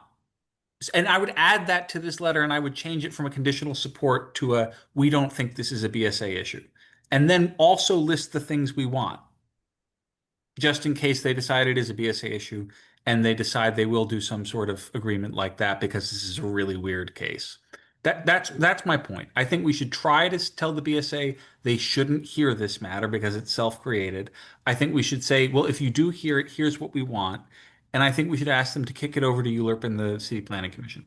Okay, thanks, Barry. So is there anybody who hasn't said anything yet? So How many units were there again? That 238. 238, and how many are affordable for Harlem? For Harlem? 72 are stabilized. Yeah, but they're not truly. They're not truly They're not true. Okay, so then maybe we could call for something like 50% rent stabilized and guaranteed in perpetuity. Okay, I wanna, one last comment and then, go ahead. Exactly, Jerry's plan, are we opening the door for other developers to build those tall buildings throughout this community and not comply with the architecture of the area? Okay. So that's my concerns. I'm gonna close this off the discussion, but I want to say one thing that has not been said before. And I am not defending the developer, but the buildings department approves these plans. The buildings department, Should be investigated. whatever, that's their main point, is that they're saying, we did this in good faith. The buildings department looked at it, they said it was fine, they gave us the permits, they gave us everything. So I just want to put that out there. Well, I think we should close discussion. Did you get Karen in perhaps? Oh, did Karen, I'm sorry, Karen, go ahead. I just got to react to that because given the DOB's history of malfeasance, I really don't think that we should give a whole lot of deference to a very, what appears to be an obvious intentional action, but that's my own cynical point of view. Mark bolstered their confidence. Well, we'll never know what really happened. Can you Barry answer her question about opening up, if we do go through ULURP, would that open up, for other developers? Can you have Barry, there's a woman over there that asked a question. Yeah. So Those strength of both. respond to that? I don't know that there is a response, then how would that, Barry, Well, would that? there is a response, and the response is two things. One, the DOB is now on notice and is on the lookout for these buildings that violate the zoning code and are not likely to permit another.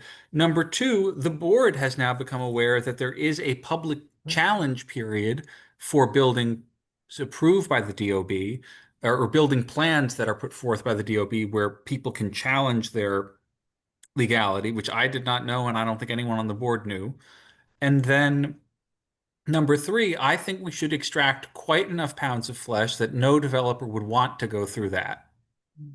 Okay, I think what we should do now, and people can disagree with this, but I think we should have a sense of the meeting of which of the three possibilities, possible outcomes we want here. And that would be a letter that simply says, no, we're not, we recommend disapproving this application. Perhaps with what Barry suggested, a note at the bottom that says, if by some chance you grant this, then these are the demands we want. The second being a conditional disapproval, meaning we ask that this application be disapproved unless you impose conditions on it. And the third being the obviously incredibly unpopular stance that Mateen and I suggested, which was to approve it with So it's conditions. not an option, then there's two options then. Three. No, there's two options. Because the third one that you just mentioned, nobody wants. Okay, I know, it's gonna get, I agree with you. But I agree with you. Exactly. Well, I said, okay. It's later. No, we're gonna go with the three only because Bettina and I. Okay, let's continue. Okay, so, let's start with the easy one. Everybody who's in favor of doing what Mateen and I, the letter that Mateen and I drafted with changes. If they have any courage, they will raise their hands. You taking the committee vote? What are we voting on? Good question. So this is a committee, this is a public vote, but it will, the committee. Test the water. Will decide eventually. Okay, so everybody gets to raise their hands. So, anybody who's in favor of the granting approval with conditions, raise their hand. That's, 1, 2, Bettine, are you? Oh, yes, thank you. Is there anyone who agrees with that? It doesn't appear that way.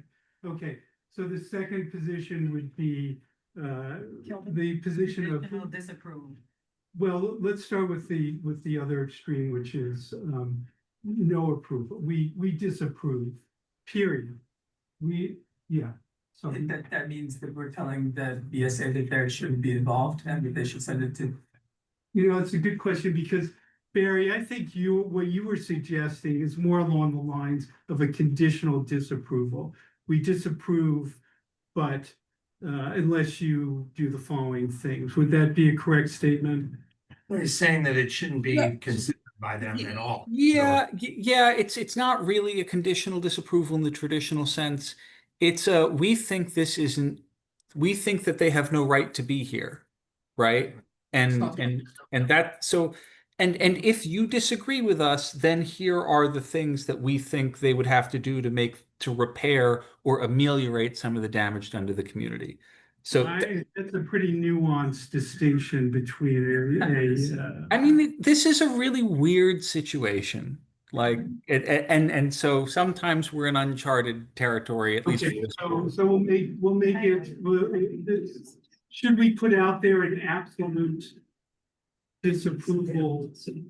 Completely, there's no, with nothing at the end of it, is it? So anybody? Can I make a suggestion? Yeah, go ahead. Just really quick, because I'm so tired of seeing little folks, little homeowners, little whatever, getting slapped with fines and fees for the most ridiculous. Your trash can was too far from your home, like absurd things. Too many leaves on the ground. Exactly. I'm right now caught up with sanitation. I have $2,000 of fines because allegedly my posters were on lamp posts that never happened. So let's be a little bit more equitable with the penalties, right? And let's give them a deal where they'll never make this Okay, but mistake what's- again. what- 100% affordable. And it could be, I don't know, 75 Okay, years. But does our letter say we? And by the approve way, it? hold on, just Art, because here's the thing, they're using these families like pawns. Yep. Because they're gonna show up in court crying their eyes out, poor me, we're gonna lose our homes. And in defense of the developer, so let's give them a deal where those residents will be even, will Fine, but favor what is- with what is us, the- which is, what are if you it's proposing? 100% affordable. What are you proposing the letter say? If- we will. I'm telling we're you. approve- No, he's saying Yes. disapprove. So approve. if the letter states that this building must be 100% affordable, you can come up with 75, whatever limitations you Then want. we would approve. Personally, I would say perpetuity, right? This would actually make the residents side with us. Yeah. Okay, so it's conditional approval then. So it's Yeah. conditional. Conditional approval. Okay, Conditional approval. But 100%. we'll come up with the terms after we decide whether we want. So everybody in favor of no approval, no conditions of any kind. We just want to disapprove the project or the application. I see 1, 2, 3 hands, 4. This is the public vote. Okay. I wish to disapprove it with the conditions that We'll mentioned. get to that. We'll get to, well, that'll be the next one. That'll be the next. That wasn't Barry's proposal. was No, it wasn't. It wasn't Barry's proposal. Tiffany's. So then we'll do Barry's proposal, which is we disapprove of this. We think it doesn't meet any of the criteria necessary for zoning variance. But if you guys are stupid enough to grant this variance, then here are the conditions that we demand. I think it also says the BSA shouldn't be deciding, is there? Right. Right, Sounds like that's the, someone's gonna decide what that's they the want. one. Barry said ULURP, that they should But I'm send sorry. it over to the, Very, wait. We can say whatever we want about what the procedure should be. It is not up to us. It is not up to the BSA what the procedure is. It's up to the developer. And the developer knows full well that if they don't get this approval of the zoning variance, then what they have to do is they have to apply for this spot zoning change. So it doesn't matter what we recommend. It's But it does, because it lets the developer know that we understand what the process is and we are aware of both. And this is where we take a stand saying that, yes, BSA doesn't do it. ULURP is responsible. We're not concerned about whether or not they know the process. We're letting them know that they screwed up.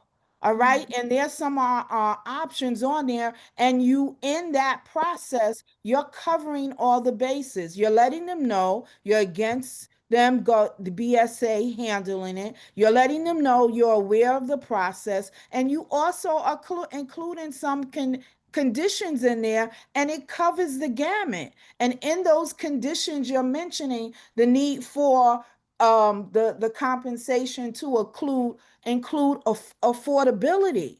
You know, there's a part of me, David, and listen, this is my first time in the meeting since you guys started.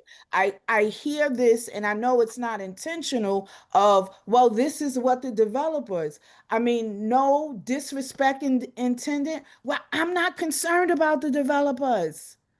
I want them to know that this community board is here to hold them accountable, and the language doesn't and needs to identify all of the ways in which that happens. Even if it does seem repetitive and something that doesn't matter. But for layman's terms, the people on the street who don't know what any of this means, when they read it, they'll understand. Okay. The developer has lawyers. They're going to do what they need to do regardless. So we're going to do Barry's proposal with the recommendation that the developer go through the Euler process. Plus, does everybody understand what that letter would look like? It would say where we think this application should be denied, we think the developer should try and change the zoning, spot zoning. And if you decide otherwise, then here are the conditions that have to be met. A conditional. I don't know what you want to call it, but that's what it is. That's what Barry proposed. And I believe that everybody wants to vote on that. So who is in favor of doing that? I think there's a majority for a conditional disapproval, but the premises in which we sort of identify that and base that approval, we may differ on. Because I wouldn't necessarily bring up the point about whether this is within VSA's domain. I would emphasize that this is being conditionally disapproved because I don't buy that this was a good faith, accident or misunderstanding of it. And I want to be on the record that there are two parties who were left, the developer and the OP. And we're gonna go after both of them, not one of them. Right. And they don't actually, present the good faith. We'll have to worry about what the letter says, but everybody who's in favor of Barry's letter. So 1, 2, 3, 4, 5, 6, 7, 8, 9. Barry, you're in favor, Barry? And 11. Well, all right, so that's majority of everybody who's in favor. Okay, Ultimately decides whether they get that, the BSA. the BSA. Yeah. The BSA is gonna turn this down no matter what it is, but yeah, go ahead. Just do a quick time check, then it was 8:30. Yeah. Why are you thinking about the rest of the agenda? Okay, well, here's the thing is we have, this letter has to be out by December 8th. Yes, this letter we have until December 8th. So in terms of the timing, I don't think there's another full board meeting between November. It has to go to this November board. Yeah, it's basically. David, I can have a draft ready by certainly before executive. All right, but this committee's not inside, we get a sense of the CE as to what we want to do. But committee needs to take a vote on this. I'm asking for tonight. I'm saying, what about tonight? It's 8:30. Yeah, I know, I'm just trying to figure out, For certain. I'm trying to address that question, because I have to figure out what we need to do. So, We left it, Barry's proposal. right, but now the committee needs to take a vote on what they, so how many? David, can I suggest the committee do that over Google Docs? And because I know a lot of people there probably want to talk about 1727. Yeah, thank you. Okay. That's fine. All right, good idea, thank you.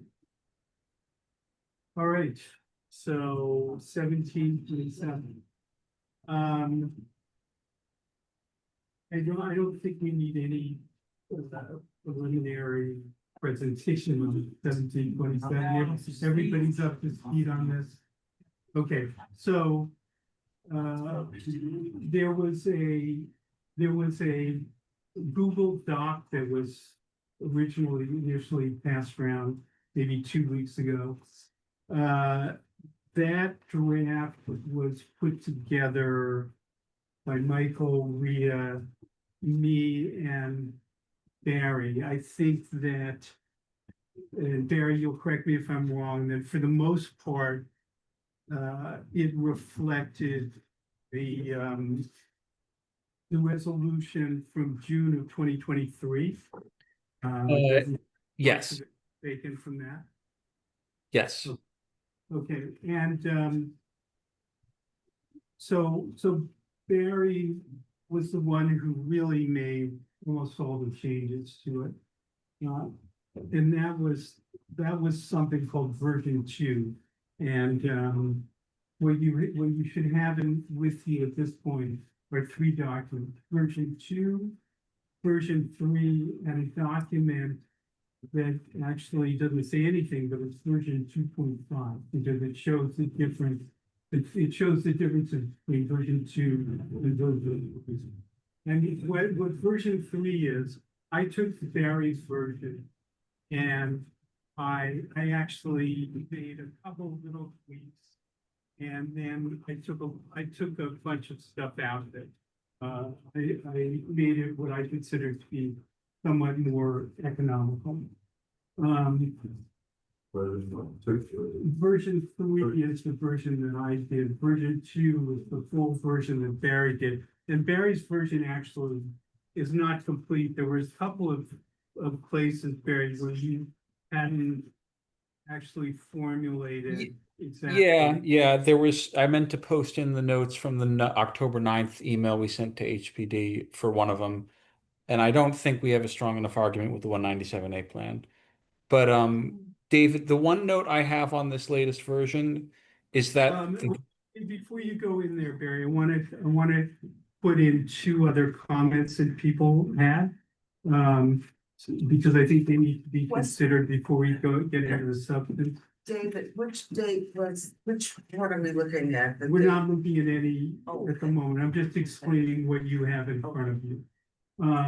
Since that time, Alana sent some comments where, and maybe Alana, you should explain. Yeah, it's just that wherever we're asking in the document for like more units for families or whatever, it should say affordable. I just wanted the word affordable housing put in there, even though this building is supposed to be like, I just want that to be like, documented that we're saying there's a lack of affordable units. And these are, I think, instances where we're talking about the plan that Community Board 9 submitted back in 2022. They were not characterized as affordable housing, and they should be characterized as affordable housing. Yeah, that's what I'm saying. You should Okay. insert that just to Okay. emphasize. Okay, and there's also there was a typo where we misspelled you. Oh, yeah, that was like one in. Okay, then Karen, you also sent in a comment. Do you want to explain what you Yeah, so this was just a recommendation on my part because I've looked pretty deeply at the UDAP arguments that are partially included, and there's others, but I understand wanting to be economical in kind of laying out the main points. But I would add a therefore paragraph at the end that says something to effect that Manhattan Community Board 9 demands in the strongest terms, or whatever language you want to use, that HPD's request for a UDAP designation be rejected as improper because the statutory requirements are not met. I think it's important to just be expressed in the therefore. It's pretty, I think, fairly clear in the text that people are opposed to this, but I think it's important for the decision makers, which I think for technically under UDAP is a different process, even though it's kind of running parallel as part of this ULURP, that it be expressed in the therefore part of this resolution, that it be in there. okay. Does that make sense? Yeah, thank you. There's one other difference in the versions, and that is I put a final therefore clause in version 3, which basically says that we condemn in the strongest possible terms the process that the city took. Barry, I don't know whether you would consider putting that clause in your draft as well, but you didn't comment on it. Sorry, repeat that, because I fell off the emails at some point, David. So someone forwarded me the one where they had the clean version. So what was the last therefore clause or whereas clause you mentioned? No, it's a therefore clause, and it's what it says. Therefore, be it resolved that MCB9 condemns in the strongest possible terms the lengthy and deliberate attempts by the city and its agencies. Oh, yeah.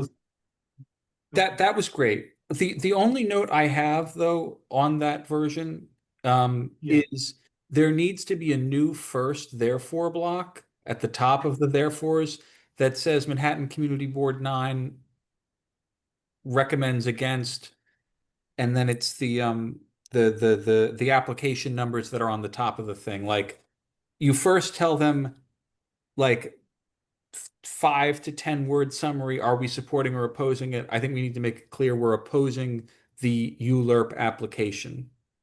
And then we can go into all the other therefores. But this is just like it's something we really have to do for them to like take it seriously and not be seen as like meandering and vague.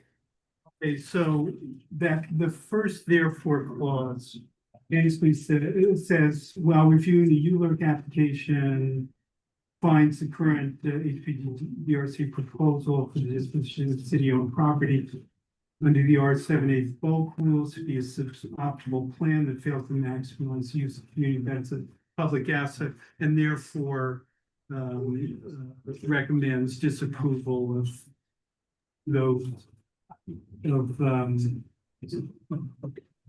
You could also put it at as the last, therefore, David.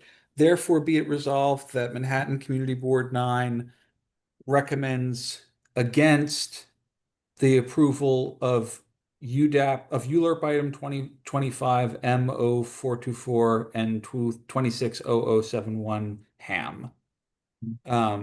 And the urban and the UDAP item. So we say that at the very end, and that's like the summary. And if they want to know why, they can read the entire document above it. But like we need to say at the end, not guilty, rather than, well, Your Honor, I was actually in bed and then I was doing like distill it.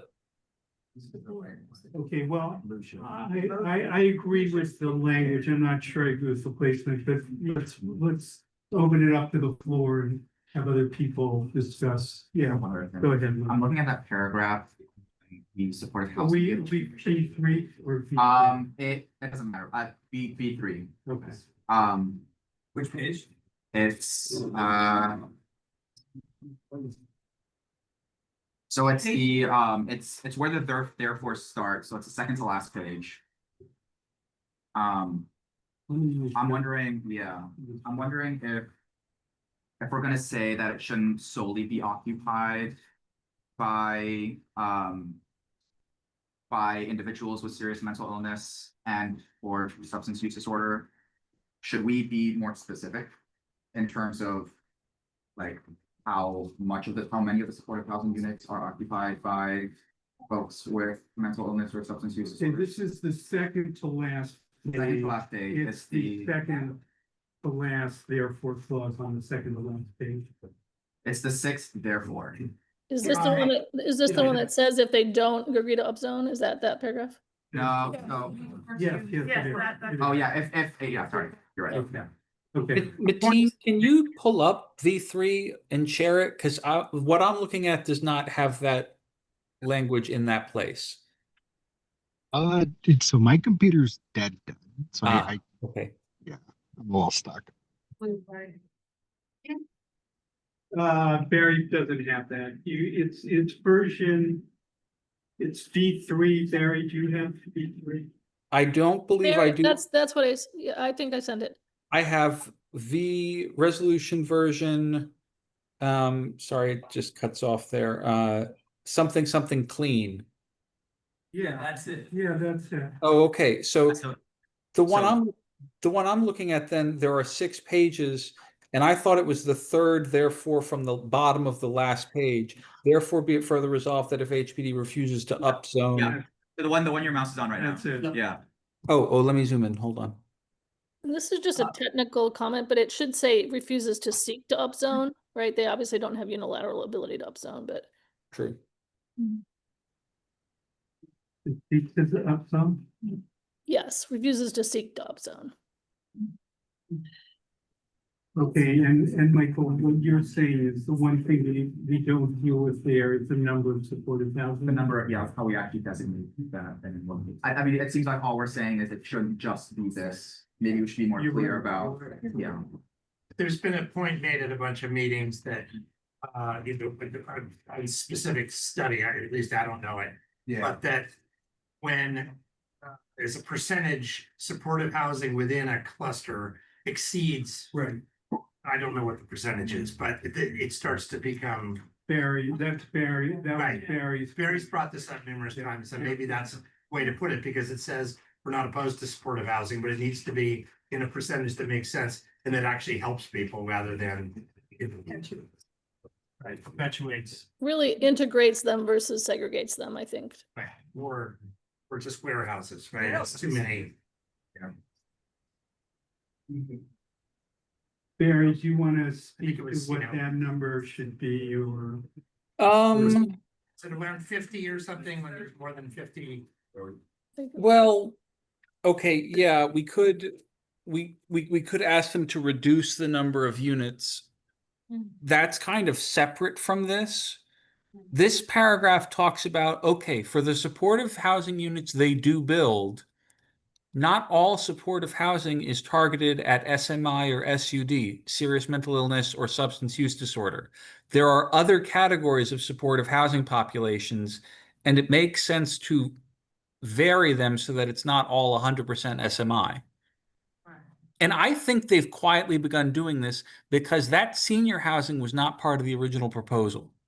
Right. So, I Yeah, think Barry, that's not part of the 120 units. Right. That's part of the The other, other units, the other Yes, 70, one of the other eight. I think they may have like waffled on that too. Like there have been a number of different changing statements since the town hall or the public hearing. And so I thought anyway, regardless, this paragraph doesn't talk about the number of units. It talks about the mix of those supportive housing units that there are. comment about this particular paragraph. This is Karen. This Okay. is very related to just the other comment I had was when you say earlier about scaling down if they do upzone under R8 and still request that you scale back. It's not clear to me that these recommendations for the type of supportive housing that are in this paragraph we're discussing are also incorporated in the scaled back version of an R8 zoning type building. And that's a clarification. I don't know what you guys discussed, but it's unclear to me what you're saying, right? If that is okay to be 100% of serious mental illness, or you want these categories also integrated into that scaled back version. Well, first of all, it's a scaled up version, I believe. You're right, 100%. Sorry, I misspoke. Yeah, so, but let's stick with this, with Michael's point. Let's see if we can resolve this. Well, I think in that edit, there wouldn't be any change because there's just more diversity of support housing. So maybe there doesn't. Barry, was that your point as well, that there doesn't need to be a reduction of supportive housing if you change the mix? No, I think that it's a kitchen sink approach, right? I think that we should reduce the number of supportive housing units to like 60. But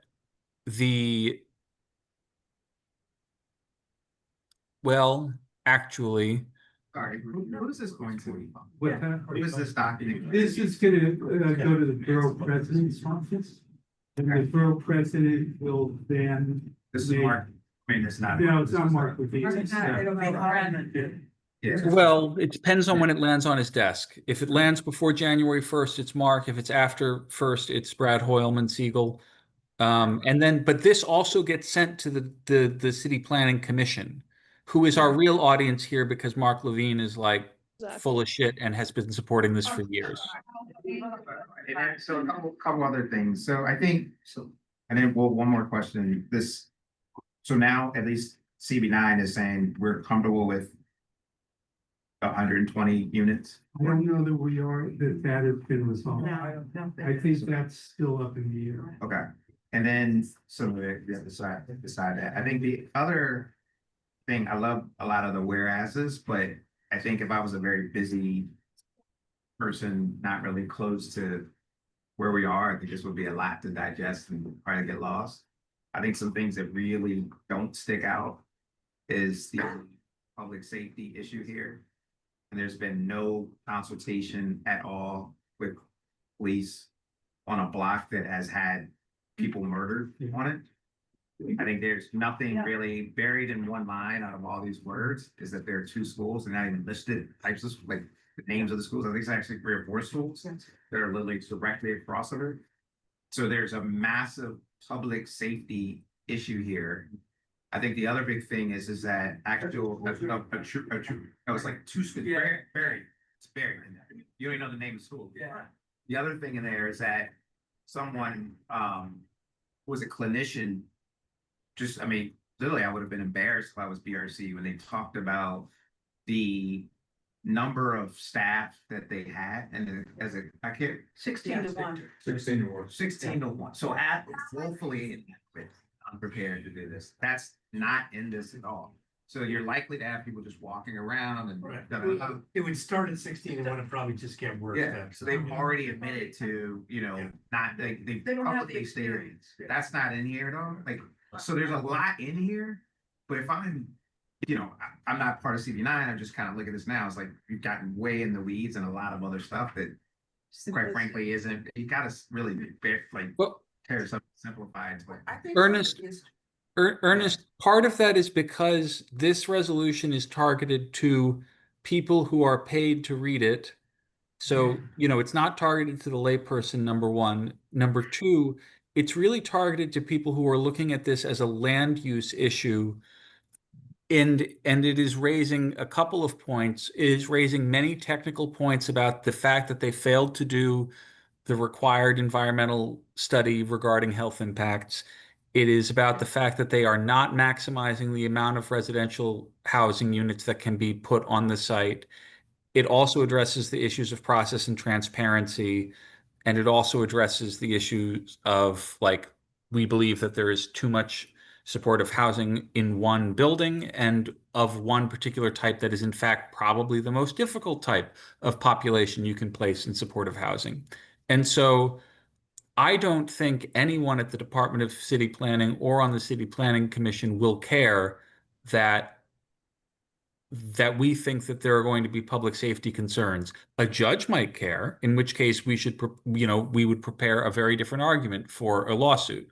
But this is really meant to be the community board's land use view on this, and also while we're doing it, like raising other issues and concerns that are beneficial to the public, to the project, and to the process. Let's see, Laquita, you wanted to say something. Right, I liked what Alexa brought up the other night in terms of adding to this, whereas, and it touches on what's already been discussed.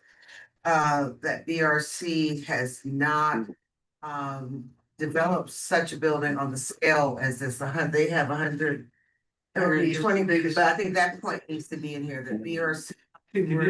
Because they're not, I know it's not the experience. It's a little different, the point that's made, it's a bit different, it's that Okay, they've never developed a project of this scale. Of this scale, right, Okay, so much we're- smaller. okay, And the local developers who have. Okay, we're not well, consulting. let's figure out where this is and how it needs to be changed. No, that's okay. I can give you a page and a paragraph. Okay, So where it would fall. That would be page 5. On BRC. So whereas BRC's operations are approximately 75% of the shelters. Page 5, right? It's version 3, page 5, where's BRC's operations? Right, page 5. Right? That paragraph is sort of talking about their ability to carry out, or what they do in their services, and maybe. And I think they gave us I'm sorry, Andreas, they actually gave us a number the other day, I think we can mention it here. I think the largest building they've done was 135 units. Yeah, so we can actually mention it. We're not aware of, DRC has no track record of operations in West Harlem or operating Anywhere in the project city, of this that's scale. what they said. I just thought because in that paragraph there were specific data, there was 75%. Yeah. Maybe that's you need asking for another- language, right? I'm asking- You're asking for language. Yeah, I'm asking for language. Right. Oh, so what language? Yeah, I'm saying, I'm suggesting DRC has no track record operations in West Harlem or of operating facilities at this. Well, they're also. I would say supportive facilities of this scale. Support that, yeah, Karen. Yeah, that would be fine too. Supportive facilities of this scale. I wouldn't get into the specific numbers because I don't think that's helpful. Still are at this scale. At this scale. Okay. Supportive facilities. Yeah, okay, got that. So there's no track record of what is it, the new word for operations in West Harlem, operations. Of projects in West, okay. The record of projects in West Harlem or of operating supportive facilities at this scale. Right, they said. Is that okay? At this Yes. scale. Okay, I want to go back to Michael's. Michael's thing. I think we need to resolve this. Are we going to have something suggesting in the therefore clauses that we want less supportive housing, period, no matter what the mix is? Well, just within a range that has been, Whatever, and is effective for whatever. all concerned. Yeah. Should we vote on this? Yes. Not, there's a sense. I would rather keep it as it is. Okay, you're also, I'll just let them keep it. okay, fair. What does that mean? That means 120 supportive units With the mix. with the provisos that instead of them being homeless individuals with mental health disorders or drug abuse issues, if instead it be a mix of young adults have it recently left foster care or at risk of street homelessness and of frail, or disabled seniors, young adult families and adult families with children, or families experiencing chronic homelessness.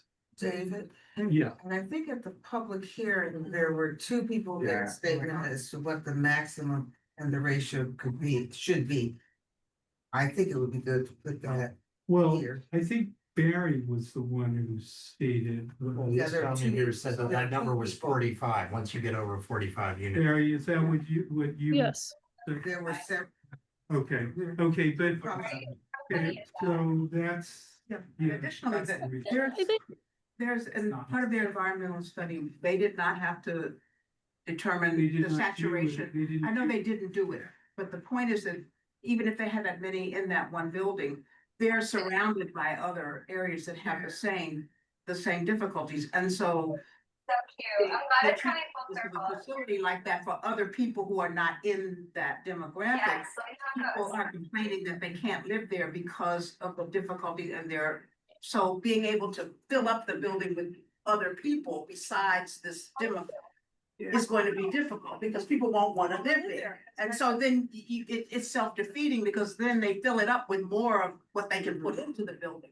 And so that is completely self-defeating for the entire, not only for that demographic, but for the community as well. Yeah, I think Barry's mix somewhat addresses that because, it's. So it's in a single facility, it's not Yeah. taking into account. Well, the in other words, what he's suggesting is that there shouldn't be homeless people with drug issues or mental health issues. And that's what I think that was the source of a lot of this notion of toxic mix. And the mix that he's suggesting, at least to me, seems a lot less toxic and addresses your point that, And I wasn't suggesting no SMI or SUD, but I think it's a terrible idea for it to be 100%. And I also think that part of what supportive housing has morphed into from its original roots is a targeted intervention in people who are chronically homeless, not just for the original reasons of like mental health issues or substance use disorder or being a veteran who has those things. And so I think as that definition has expanded. I don't know that the earlier academic work, like researching the impact of supportive housing, necessarily looked at these other types of supportive housing, because sometimes people are chronically homeless because they're poor and rent is really high. And so when you have extremely low income housing that is built using supportive housing funds for families who are chronically homeless but don't actually have SMI or SUD issues, it's unclear to me whether those original findings hold. That's not relevant for BRC's current proposal because they're going with classic supportive housing and its targeted populations, which means that the earlier academic research on overconcentration in a single project definitely applies. I agree with that because the literature on this particular. Wait, we're all talking, hang on one second, Karen. Yeah, go ahead. Isn't there a category of supportive housing that includes people kind of in transition from prison, correct? That is a category of supportive housing, yes. Although it's not in transition because it's intended to be permanent. So there are people who are coming out of incarceration, but like this becomes their permanent home as opposed to something more like a halfway house or a quarter-way house, right?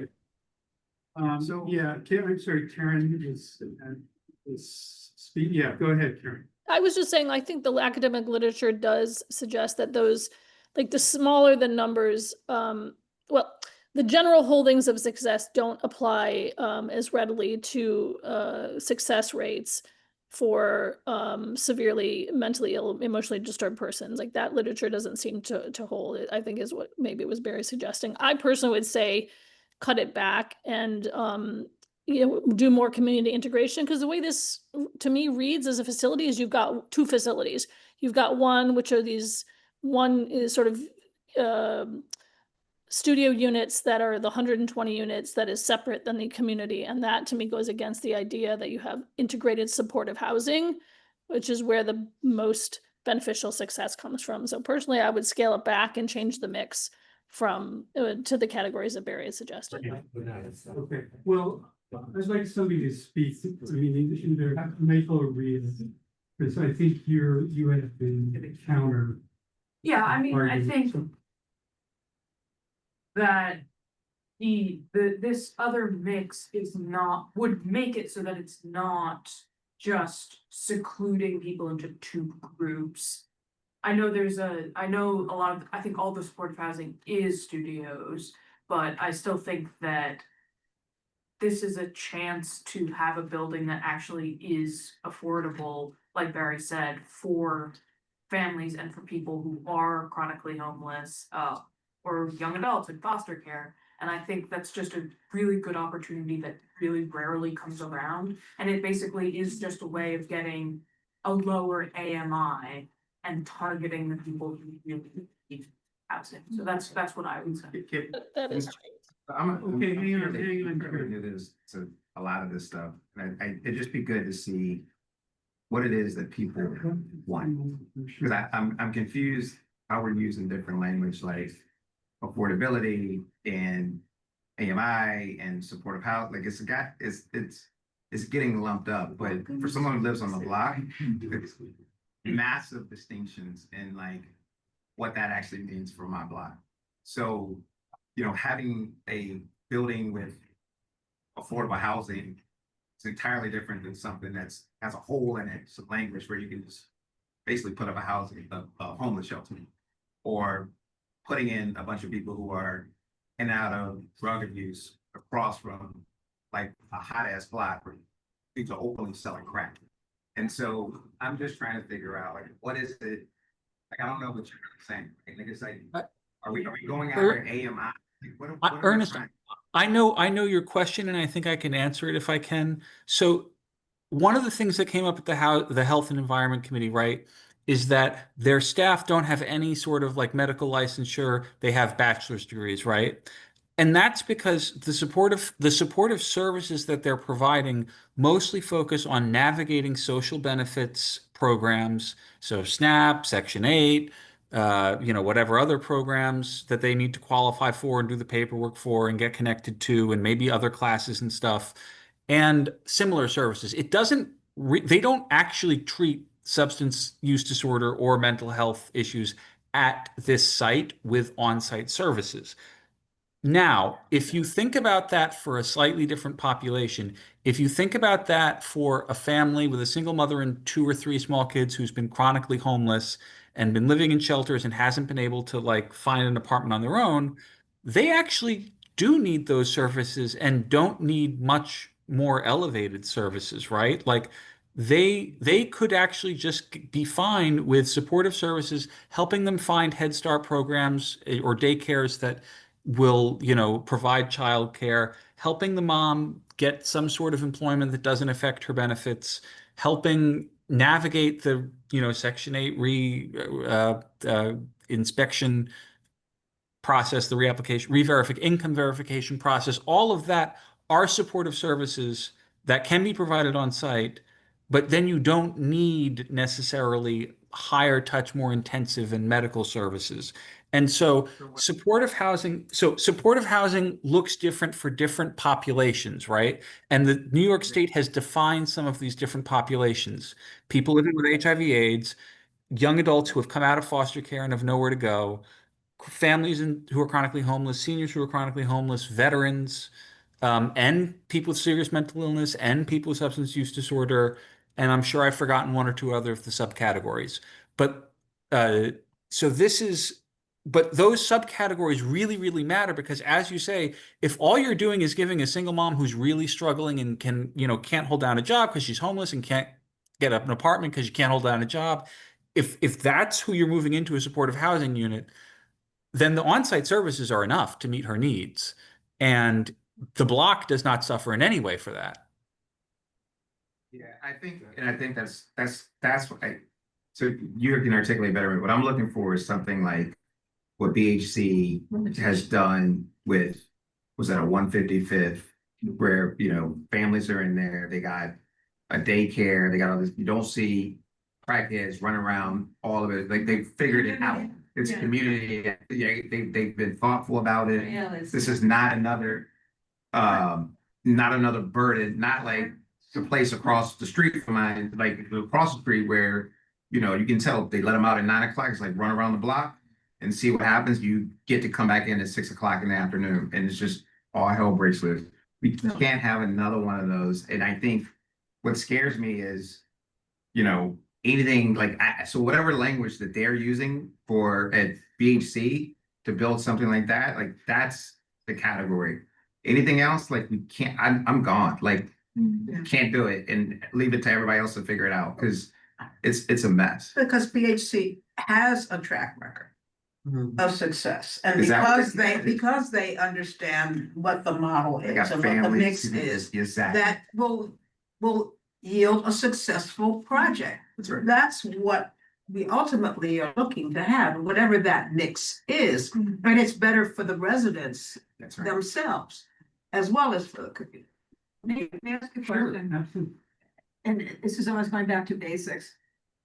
Who benefits?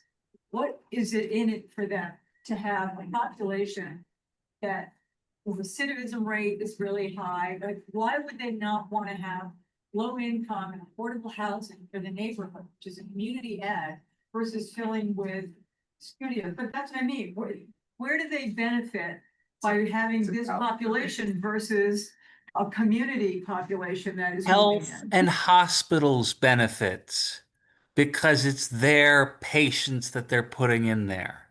That's Well, why. Exactly. Yeah, but They're trying they're to, also they're using that trying for to, the financing. they're trying to privatize their statutory responsibility to provide healthcare to these individuals. That's what they're doing. Affiliated with the BRC, I mean. No, I think this is a historical issue because Health and Hospitals actually was running the facility Right. down there the last 20, 30 years. And they were the ones they essentially came up with this project with PRC. And because they made so many mistakes, including giving it to Euler at the beginning, Because then. it was turned over to HPD. But HPD was kind of stuck with the project that the Health and Hospital, Barry, if I'm wrong about this. I think you're a little bit wrong Yeah, you because are. it was HPD's RFQ in 2013, not Health and Hospitals. And HPD selected BRC, not Health and Hospitals. Health and Hospitals, what I'm saying is not why is Health and Hospitals involved. There is the historical thing that you're 100% right on. What I am saying is Health and Hospitals is attempting to use their involvement to require that if you're going to be one of the people placed in those 120 units, you have to be one of their patients. That is very, very weird. It is not normal. It is not a regular feature of supportive housing. And to me, that is why HHC, Health and Hospitals, will probably resist the move away from 100% SMI is because they want to put their patients with serious mental illness in these apartments, and they don't actually care about homeless families who are chronically homeless because it's not their problem, right? Their problem are their patients. Oh, That's right. Why doesn't your draft, Health and Hospitals entirely out of this? And what you're saying is, I think in the there, doesn't it? no, it doesn't. Therefore.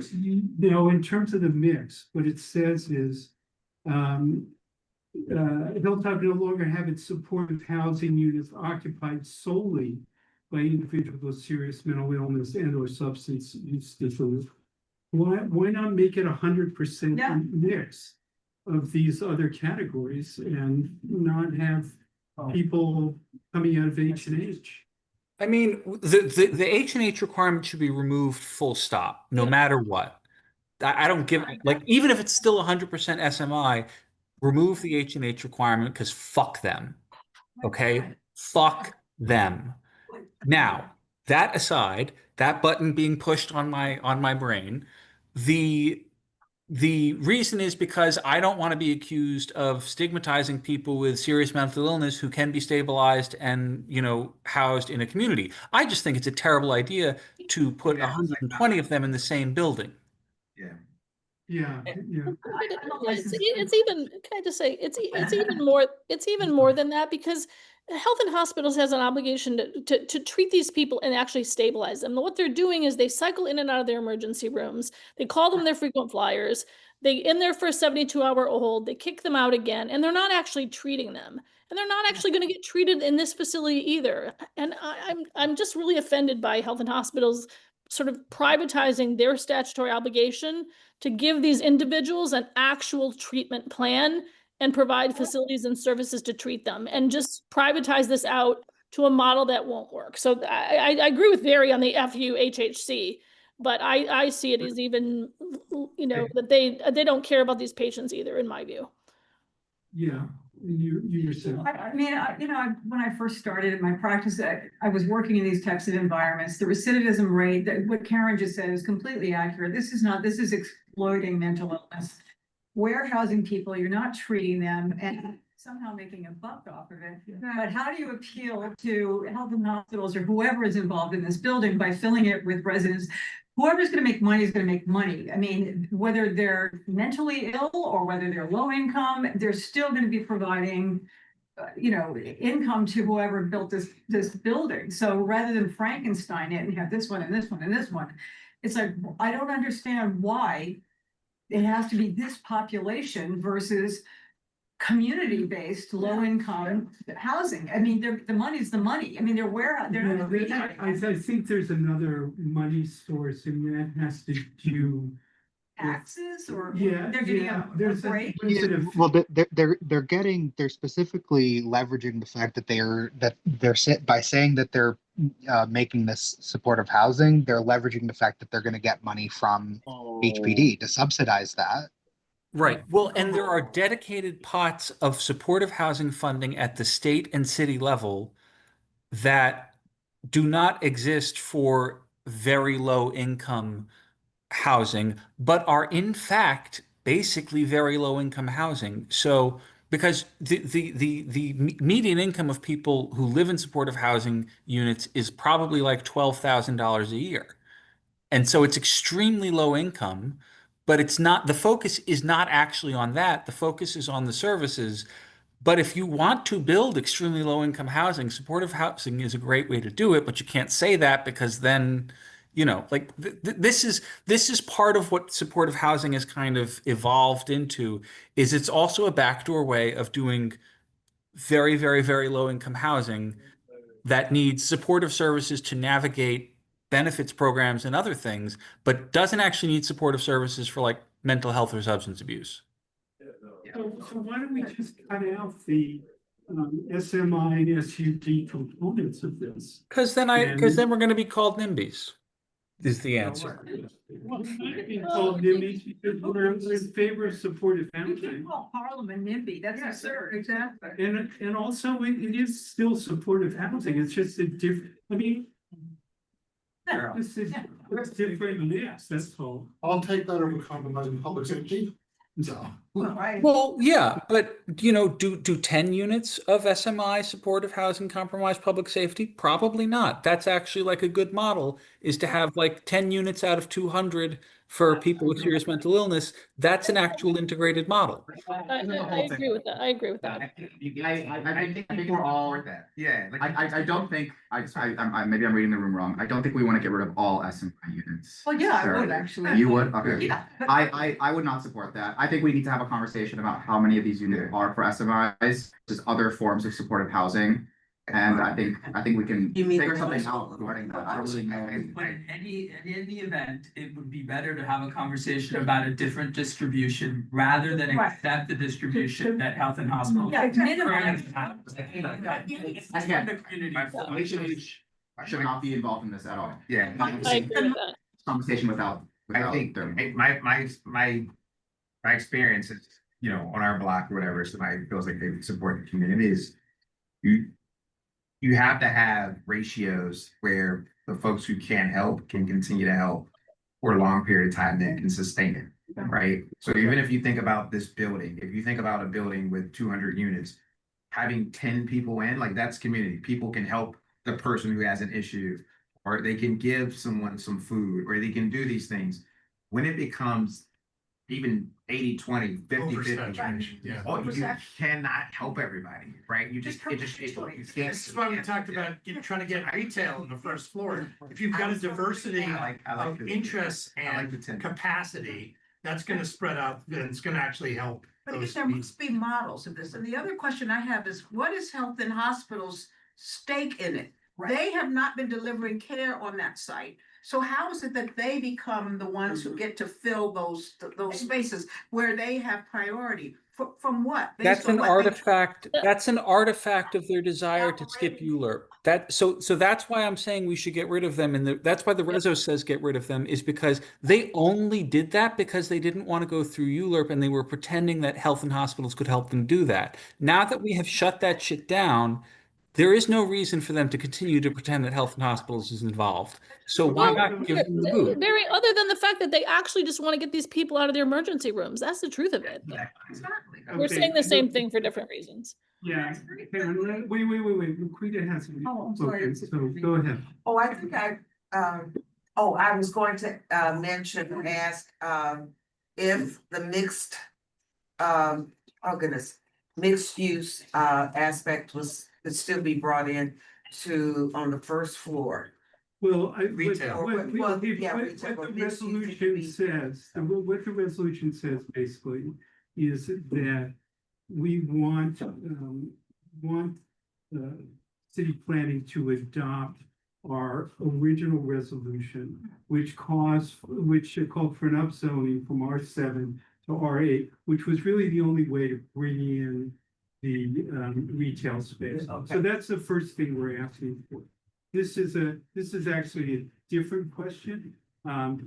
This is in case they don't go for that particular option, or even if they do, this is what we want in terms of the supportive housing. So we do address that issue of the retail.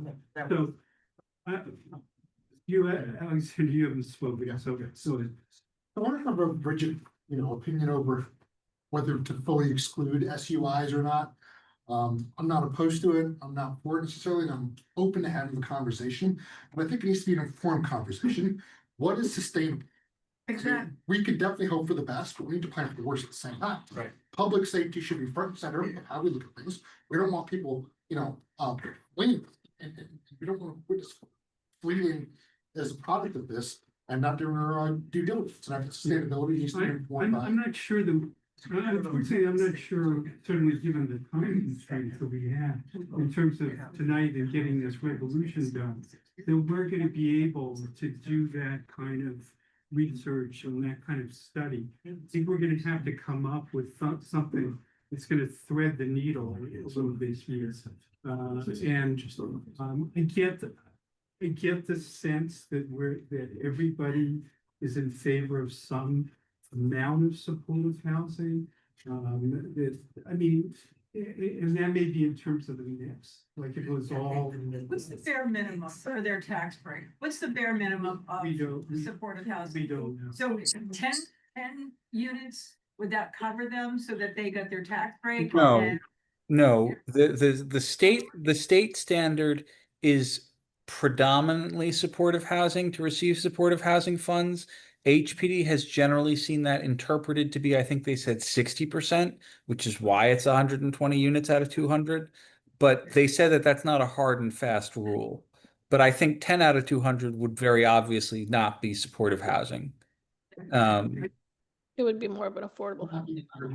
Right, with some scatter site support, like, because you need enough people there to justify the supportive services, right? Like that, the services are what makes supportive housing supportive housing.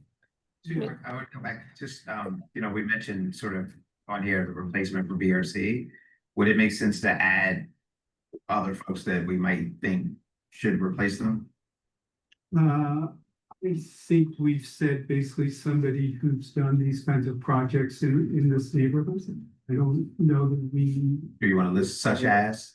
Like Broadway housing. In the 2023 reso, we listed Broadway Housing, Goddard Riverside, and Whizfish, West Side Federation of Supportive Housing.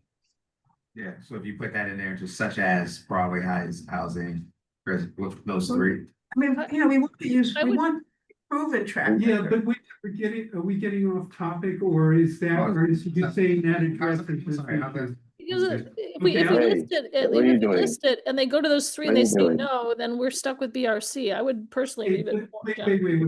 Wait. Let's resolve one thing at a time. I mean.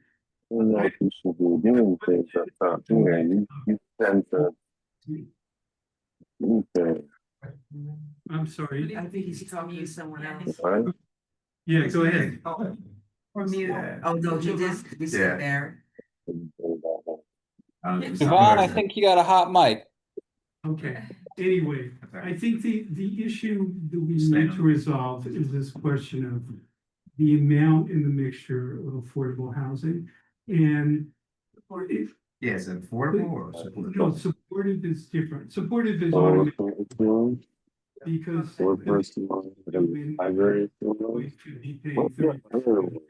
income, whether they're making. Hold on, David, because we can't hear you because Javon's mic is on. Mike, are you able to mute him? Yeah. Okay. Great. Yeah, we're talking now about supportive housing and the resolution leaves, so it doesn't at this point in any way attempt to reduce the number of supportive housing units, which is at 120. It does suggest a different mix, but it doesn't suggest the percentage of that mixture. I mean, it just says instead of just people with serious mental illness or substance use disorder. 80-20. Yeah, I mean, we could suggest, that we want it, that 120 is okay with us.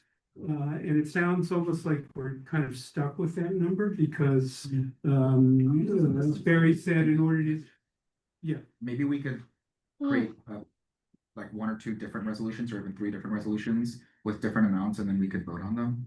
No. well, Or do we want to just? We have to vote tonight. We have to vote yeah, I think we have to do, and I just want to take it one paragraph at a time. I don't think there are too many paragraphs that we need to change. So, I don't think we really have the option, according to what Barry's saying, of reducing the number of supportive housing. Well, units. that's still suggested, I say 50%. Yeah, because. David, just a point of clarification, we're talking. Excuse me a second, when HPD came, we did, like Barry said, ask, is it hard, they said, 60, and we said, well, is that a hard and fast, and they were kind of like, so like, they didn't say yes, so we could ask for it. Right, that's a start. And also, I think by supporting the community board's resolution plan, that plan calls for scaling back, and that's specifically. So I mean, I don't know how much you want to get into the weeds of recommending 45 or 35 or 55% or whatever, but I mean, the call is kind of there in that whereas in January 2023, in the alternative plan, I interpreted your question as whether or not you want to designate a specific percentage of, youth coming out of foster care, seniors, and that's a different I question. was talking just about supportive housing and how we want to designate supportive housing. Yeah, Which is a combination. Okay. A combination of reducing it and diversifying, in the spread of supportive housing. Well, Yeah. are you suggesting that giving actual numbers in terms of? I thought that's what your question was. That's development. I don't have any strong feelings on it, but I just say. Okay, what if we said 80-20? Just throwing a number out. 20% of whatever the number is. Right now it's 60-40. It's 60-40. No, You're talking just about the I'm talking supportive. about just a supportive housing you.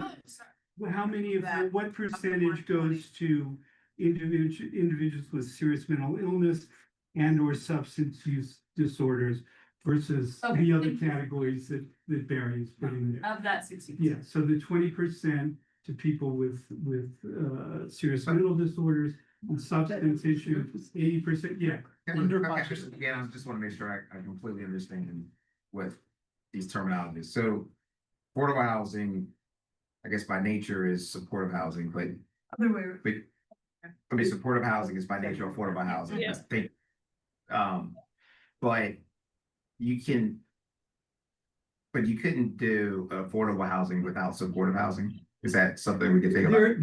They're tapping into a funding source in order to build this building, Yeah, which but requires that's them off to the have table. supportive housing. Right. Majority. But that's totally off the table of saying we'd actually prefer this to be just affordable. Yeah, I think that is off the table for all sorts of reasons, including the fact that they probably wouldn't be able to get the project built. Now, Actually, David. David, can I just clarify? Because I thought we were talking about if the project goes on with they don't upzone. If they upzone, the whole project changes in scale and financing potentially and everything else.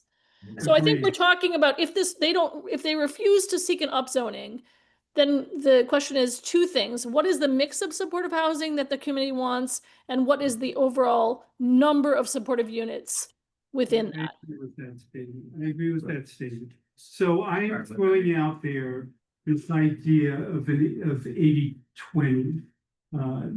Just because I'm hoping that it will. 80 being all the different types of supportive, but 20 being the serious mental. Correct. 20 is just SMO. Yeah, but sorry, going back, I don't quite understand Karen's point about the size. Okay, well, the proposal we really want them to accept would be to essentially redesign the program. Yes. By upzoning it. Right now, there are limits to the amount of space that they have to work with. If we upzone it, or if they go about and upzone it, that increases by a fairly large number, the amount of space they have, allowing them to put retail in there, more affordable housing units that are not supportive housing units. More units with more bedrooms, more female. I don't think that we have ever asked them to increase the number of supportive housing units. No, it's So I increase think- everything else around. Yeah, that's right, increase everything else around it. So I think no matter what happens, we're still left with this question of whether we want 120 units and whatever number of units we're gonna recommend, what the percentage of, so, of different types of supportive housing. So then- David, yeah, I have a, oh, sorry. So I guess, I was thinking about someone, think about the families, most likely probably single moms.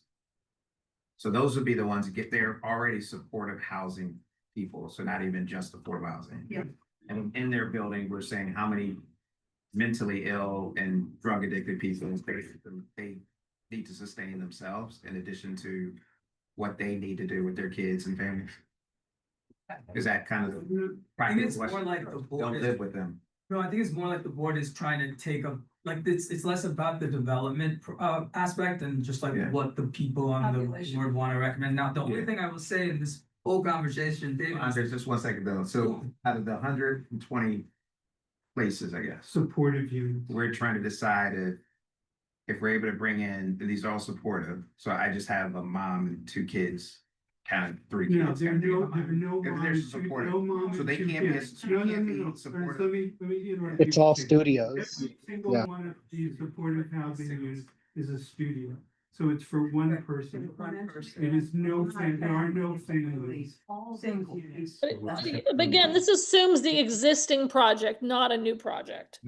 right, so what we're saying is, So we're if they saying- refuse to grow and make it bigger, Yeah. then we would like a say in how you Yeah. determine who Breaks lives in those down supportive by- units. That's what I'm But suggesting. even so, but if the supportive units are all studios, They're all studios. Even if they're all studios, It's all would like a studios, say. it's all big- well, even if they're all studios, then that leaves out families and children. It does, but we would like a say, that's what they're, that's. Sorry, what- so there's no families. Even if it's not families, if there are other groups, like it could be, you know, young adults. Like all the groups listed there. Yeah, we're actually coming Young to adults, redesign that. We're talking about This is, but this is. young adult I think families. it's conversation, this Oh, is how is very a broad. Scenario. Let's It's take a way to a plan lot. ahead. Okay, You're okay. gonna be. Okay, time out.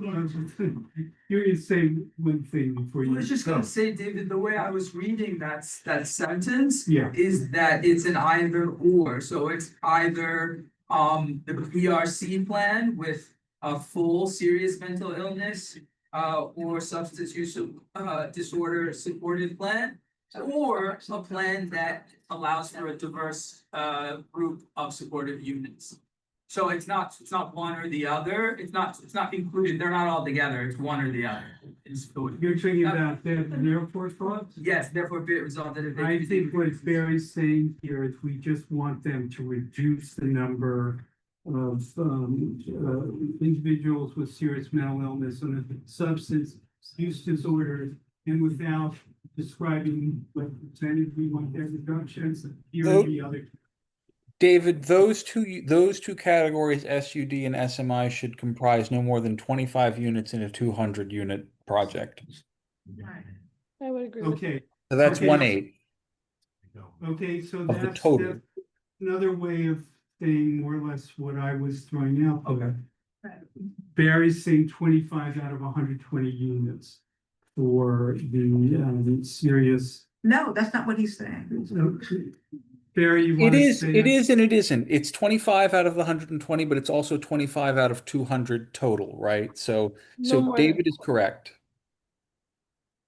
So it's 25, okay. It's 25 units for SMI, serious mental illness and substance disorders.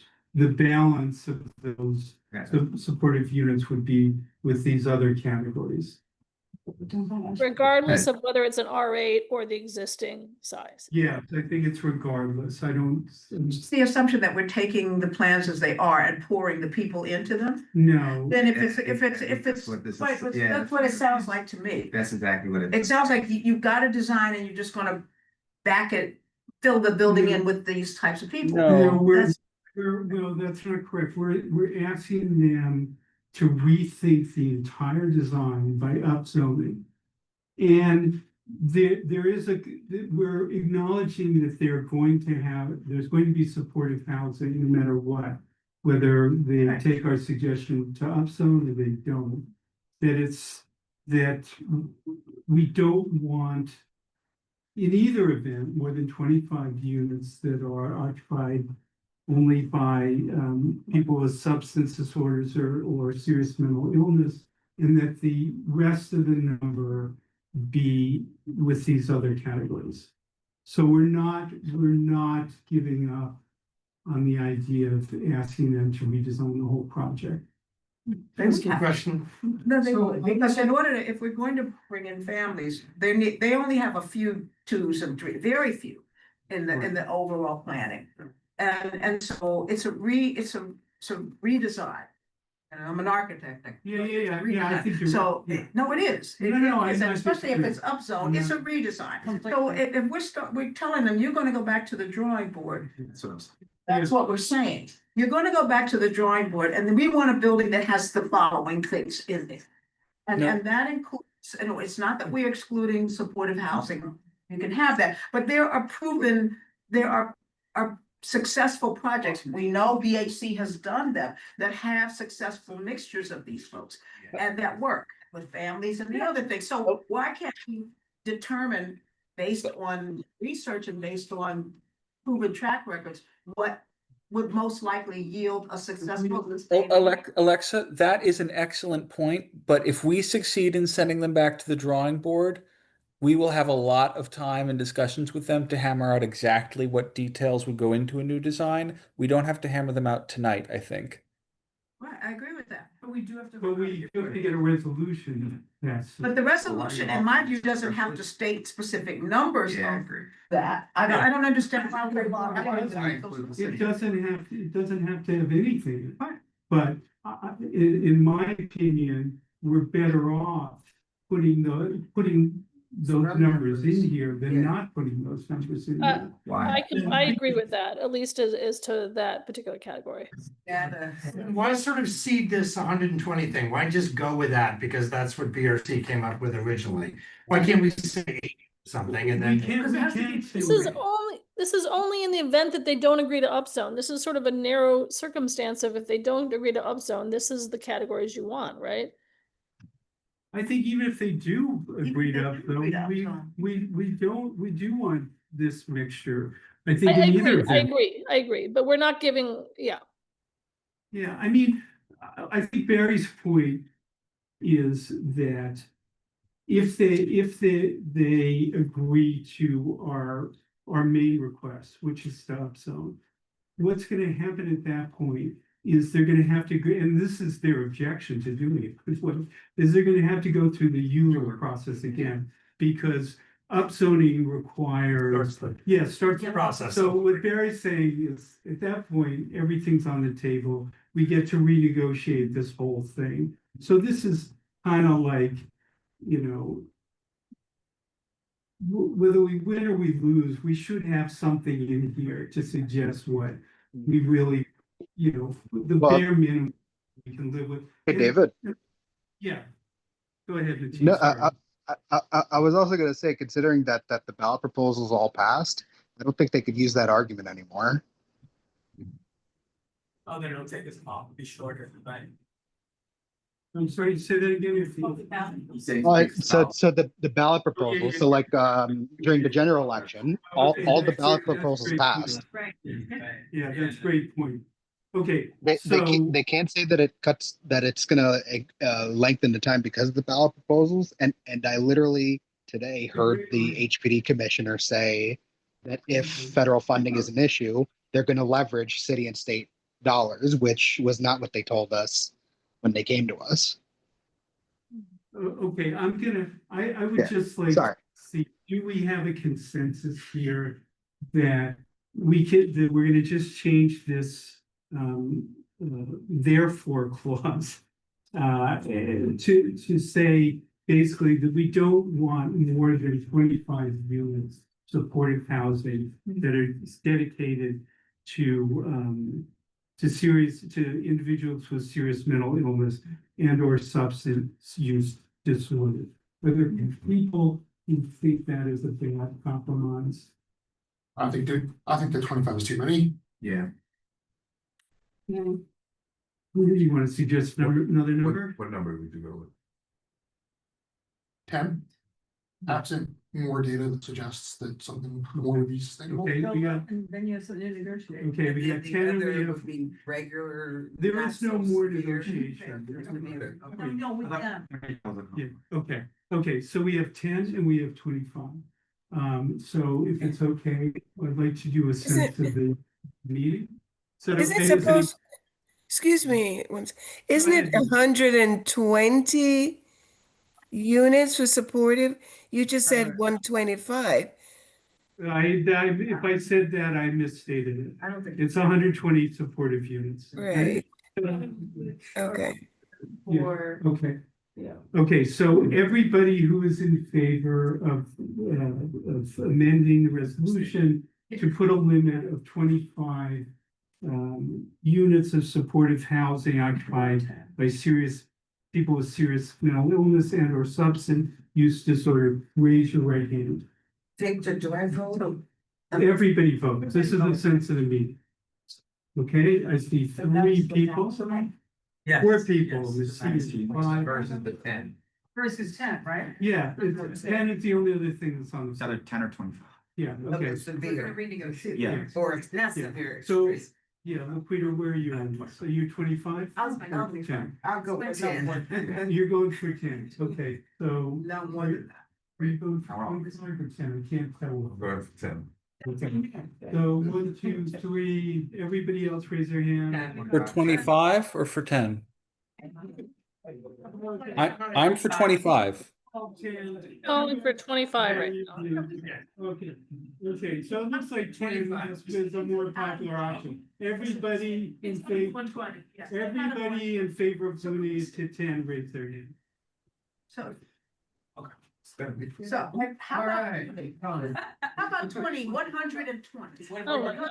Hey, Wait, They'll take us this one. Okay. They'll definitely take it forward. Okay, We'll so- be lucky if they take us to 20. So this is, yeah, 27. by the way, this is a sense of the meeting.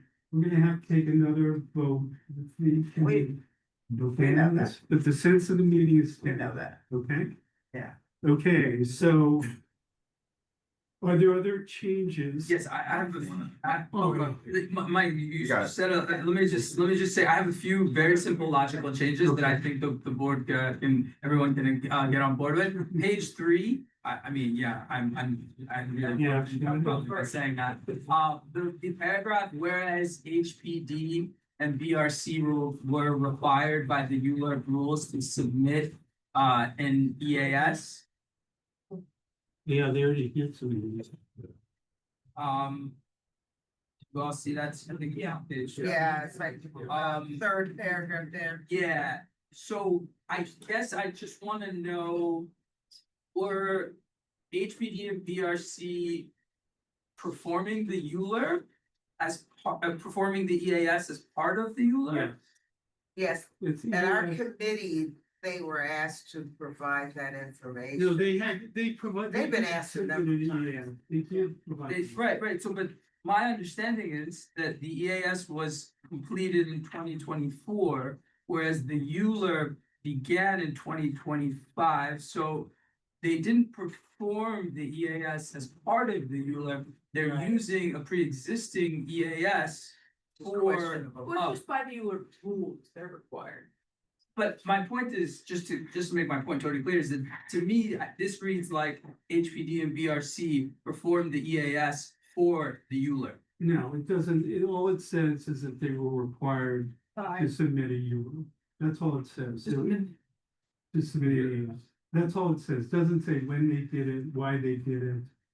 Does that seem irrelevant? No, it's a precursor. It's there to set up the next paragraph. Exactly, exactly. Barry wrote this, the ES didn't, it contained all these, Erroneous statement, yeah. erroneous statements. Right, but my point is that they did the EAS a year before the ULURP, so it seems to me like it suggests that they did it for the ULURP, and if they did it prior to the ULURP, then they had another reason for doing it. Well, we kept asking them That's, for it. Right, but that's a separate point. And one that I actually probably took out of there, at least for that. But I didn't see the significance of the fact that they performed in 2020, that they actually wrote it up in 2024. It seems like a strong statement as it is now. Yeah, I mean, I think the real point was that they lied. Yeah. Yeah. They were required to go in. That's it. David, I have a separate thing for a different paragraph whenever we're done with this one. Let me just make the statement. We have 15 minutes. We're done. No, I already let Q go home. I have the key. I'm gonna lock up, but I have a time limit myself. Okay. I just have a typo. Go ahead. What's On the the typo? last paragraph, in the clean version, it says from public scrutiny, said scrutiny. Oh. I like scrutiny. Oh, scrutiny. David, can I just add one? Hello?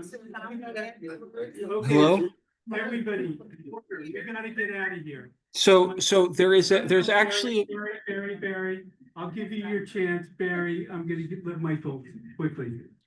Quickly, I'm sort of struggling with this as well. Just regarding the community healthcare facility that's already there, I think we're all concerned about whether or not it's gonna be properly relocated. That was my question. And so I know that we're thinking about this as not a document where we say no, but if, where we say like, no, we don't support this, but if you go ahead, we want these provisions.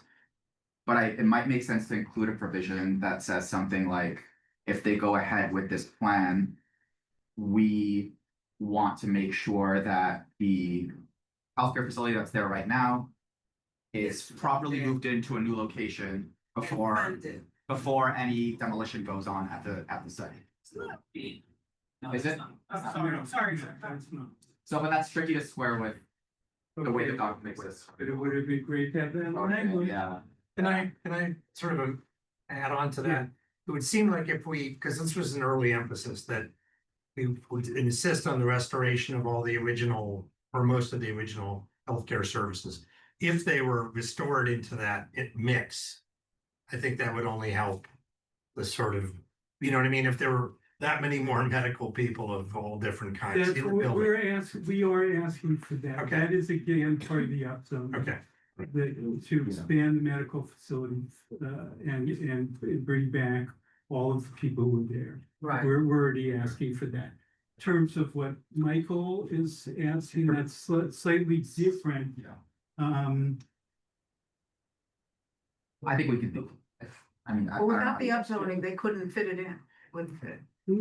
So what I'm saying is that if they go ahead with the project as it currently exists, Don't forget, please don't start demolition of the site until you've properly moved in the healthcare facility to another location. Because right now, the state it's in, doesn't have a new lease. You know, aside from the fact that I want to get out of here, Yeah. the only semi-principled objection I have is we could say that about every promise that they've made to us, that, you know, we want you to keep your promises. So I'm not sure. It is a particularly big problem. It is a big promise, but I don't know that we have to hold their feet to the fire and say that the things that you're already committed to doing, you want to make sure. You do them. Well, it might put some pressure on the local council member to actually exert some force and make HHC and HPD do something for the community. Which is what I understand happened with the one community center that was being, and still actually at the site. They also might follow through on the promise, but they might start demolition of the site before they've actually had the community health center move. And so there'll be a period of time where there is no community health center. It's also an anti-NIMBY kind of argument, because you're saying we're concerned about the health. But the community impact on, Yeah. you know, vis-a-vis. You're gonna have to write up. Yeah, I mean. Something else, we don't have, I mean, I'm happy to. Say. Okay. Yeah, I mean, you can say. But Yeah. secure before. Barry. Secure it, yeah. Yep. Barry, you have a bunch of stuff, you gotta make it. I'm not saying a bunch. I have one thing, which is about our upzoning, right? Why was So- it- Asbestos removed from the rest. Just when nobody was able to show that there's asbestos there. Said that Well, again. it means PRC took the samples, they're not gonna show us. Well, they're not letting us into that, the building department sites, I mean, there would be also, they're hiding a lot of things. I totally agree, but we. They'll have to do it. I mean, they can't demolish the building without doing an. David? Yeah. So my one recommendation is it's for the therefore be it further resolved that MCB9 urges HPD to ensure that a new blueprint for the redevelopment is done with R8A zoning. Where is that? Yes. That's page, Is six. that Yeah, page, yeah, what got page, it. Barry? Yeah, my page numbers are different than yours, I think. Go And ahead, that's- I see where you are. And so I would just add that the with an R8A zoning with MIH designation targeted at 40% AMI, parentheses, option 3. Wait, what I have here is a new blueprint is done with an RHA zoning and parentheses 6.0 for base. Where does your insertion go there? So after that parenthetical, David, Yeah. you would write with MIH option 3. What is that? I will tell you. And then another parenthetical, income bands targeting weighted average of 40% AMI. Income band. And so what option 3? Barry, Hold on. he's right, hold on. The income band's already 40% AMI is what you said? Yes, exactly. Okay, end of parentheses, correct? Yes. And so what this is, it's important, it's just a detail, but it's an important detail. So 40% AMI is the lowest weighted weighted average that you can do with mandatory inclusionary housing. It's like $52,000 for a family of 3, which is not that low, but it's closest to what CB9's true median income is. And Okay. and so weighted average meaning some will be higher and some will be lower. Where was weighted? I didn't see the word weighted in this. With band of weighted average. Or is that just an add up there? I have this MIH option 3, income band targeting 40%. Weighted average. It looks like a targeting a weighted average, they're 40%. Yeah, that's what, be next. So That that's. is very. Yep, weighted average 40% AMI, that's it.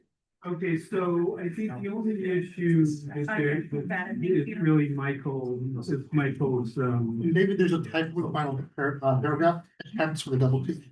It's a single T. Sorry, last paragraph. Second line, deliberate attempts with a single T. You know, I'm spilling.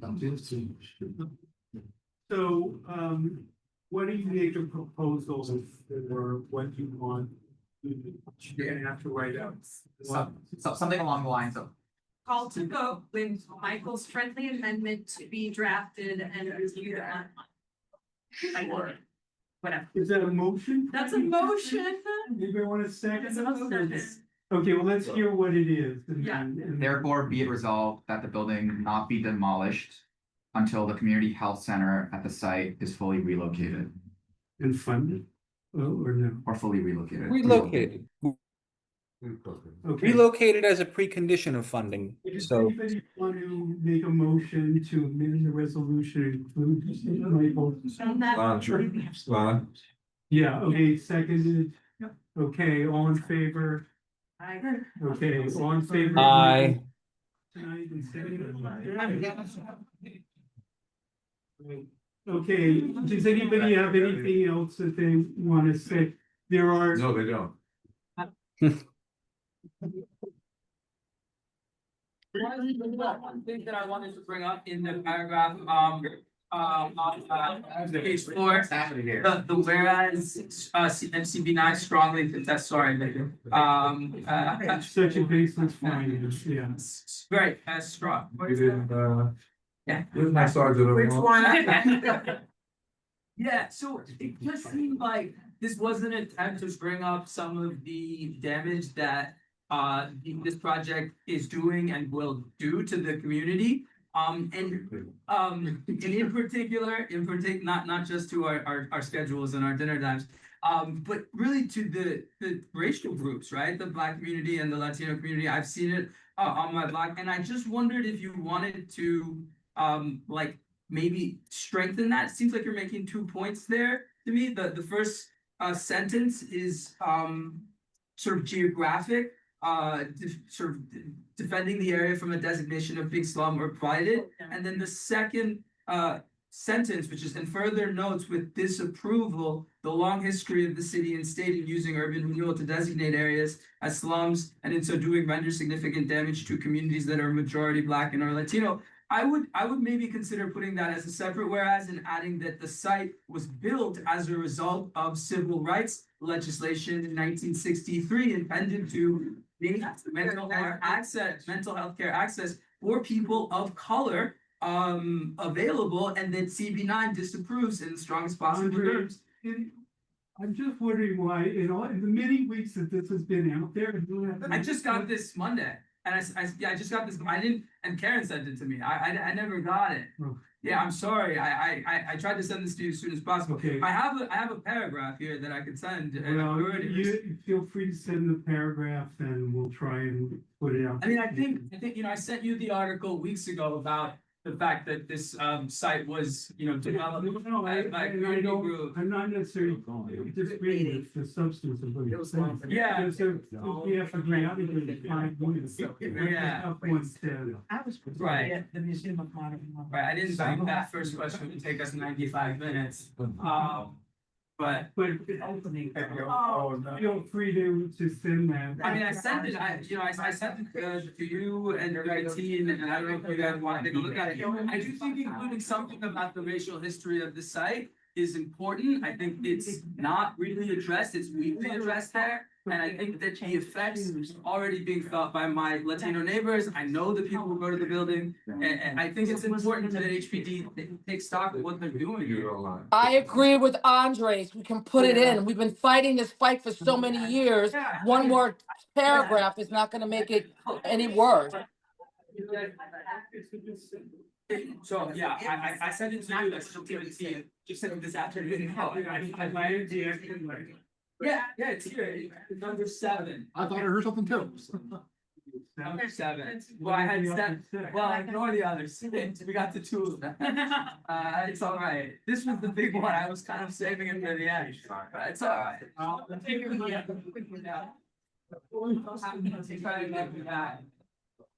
Yeah. Yeah. Second. That makes it more like logical, like the playground. I seconded. Let's not say